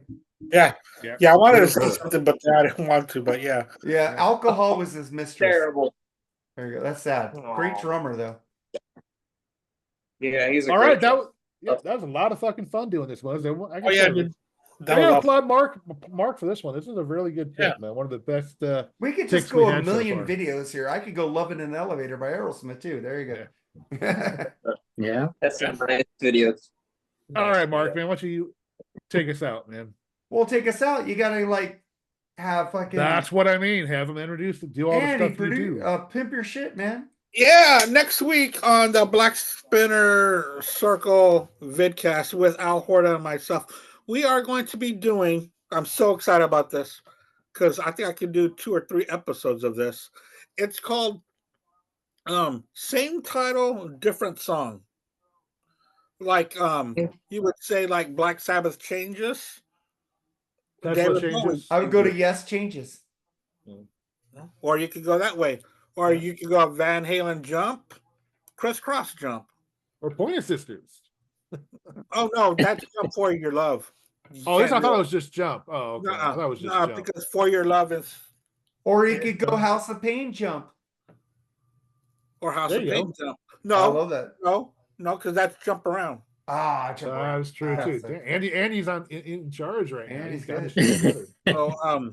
So we are excited. That's going to be next Tuesday. That is going to be with me and Al, of course, and Metal Mike is going to be on there, and Edwin kind of Strachey, and also Joseph Staub is going to be on that as well. So we're excited for that. I might have a part 2 and a part 3 because I already have over 30 songs, so I got to put them somewhere. Yeah, I know, dude. They just came to me one night. I couldn't sleep. I just started jotting them all down. Well, I'd love to come back on sometime, Andy. Yeah, of course. Just We'll that discuss we're that. booked until I think September 10th. We'll figure something out. Yeah, of course. All right. All right, Fabio, Travis. anything to promote, man? Fabio. No, I got nothing. Just want to thank you for having me on again, and it's a lot of fun tonight. Oh yeah, man. It was very nice meeting you, Fabio. Yeah, likewise. It was So, very nice. Jerry, what's that Overkill album we reviewed? Feel the Fire. No, Aggression, something. I wasn't there to do that one. I only did. You Feel the were Fire on that the album? one That I was did. you? No. Oh, I only come did on. Feel the Fire, What man. song was on it? What song was on it? Give me a second. Keep Is talking, it- Jerry. I'll Is get it there. WFO? Anyway, Talk about your Travis. stuff. You got 3 shots down, man. Travis, what do you got going on, man? Jack Any shit. shows But or anything? I'm always available to be on BS sessions when I don't have work. So I'm always available for that. Until I get my YouTube channel running, I'll be on here. And then I'll still be on here when I have a YouTube channel. So there you go. Cool. Yeah, I got a couple things going on. Me and Andy just started our football show, the Gridiron Smackdown last night. Looking forward. That's always fun talking about football. I love football. Season so- 3. Season Nice. 3. Wow, man, time's just flying by, man. I can't believe that. You weren't on Years of Decay? No, was not. Okay. So Overkill used. Wish I Years of was. Decay. It's fucking great album. That's next Yes. episode. But then we got the BA sessions, of course, which is what we're on now. And then Freeform Rock Podcast. We got some good stuff coming out there. Check out our new episode, Gunshine, man. What a great fucking new band they are. They're awesome. Other than that, we got the 3 shots down. Me, Andy, and Kate Dore do. Working on The Day the Music Died about Buddy Holly, Richie Valens, and the Big Bopper. That's going to be our next thing. Hopefully in a couple of weeks we'll get that one done. Yeah, a lot of stuff going on, man. By the way, your last episode was great, man. I listened to that. Really good. Oh, The thanks, dude. Leonard Appreciate Skinner it. episode. Leonard Skinner was awesome. So I was good. surprised you guys did bring up like they're still finding parts in that area of the airplane. They're still like finding that shit. It broke up so much. I was waiting for Yeah. you guys to say that. With so many You guys got a great thing going on, man. Yeah. If I could make a suggestion for another episode, you guys Sure. should talk about Peter Green with his bad acid trip, making him go crazy. That sounds like a great fucking episode, Yeah. actually. Yeah. Yeah. Early Fleetwood Mac. Well, any Fleetwood Mac for that would be a good fucking episode. The mini series of Fleetwood Mac. Yeah, I don't know how to incorporate guests. We're not trying to be rude by not inviting any of you guys to be on the show. It's just Right. I don't know how we can actually incorporate a guest on this show unless it's we change our format and just talk about freeforming Okay. about a subject. But Guys, just don't think that we're being like stuck up by not inviting anybody. We just don't know how to incorporate Dude, you it got yet. 3 shots down. You got 3. Well, I want to make hosts. that clear. It's like, well, these guys never invite people. Well, on. It's like, if you want to do like a guess, you say, well, we're 3 shots down, but we're adding a 4th for this episode, a 4th shot. You know, I guess it's because of the concept that we have brought to that you show. guys are. It's fine. I don't feel. I like listening to it because it's 1, 2, 3. It's in the title. It's fine. That's why I invented Freeform, because we could do anything we want. I mean, unless it was Johnny Van Zandt himself or somebody like that, then yeah, there's no way we can incorporate guests. You know what I mean? Unfortunately, it's fine, dude. I've always told you, you got a great thing going. I love listening to all 3 of you. You guys are awesome. Yeah, thank you. I love listening to the Black Spinner podcast when I can. You know, I try. Sometimes I've been busy moving, so I missed a couple episodes here. You know, and I gotta say, Mark, I love the Rush Presto review. That was a great one, dude. Love that album. I think that was my pick, wasn't it? That was Jerry's pick, one. and I was like, "You motherfucker, you picked it out." It was a good idea. Next time, I'm gonna pick a fucking Led Zeppelin on you. Our next BS session is supposed to be my pick. Yeah. The only thing I know right now, it's going to be an album battle. I don't know what yet. Ooh, I know Metal Ben. All right.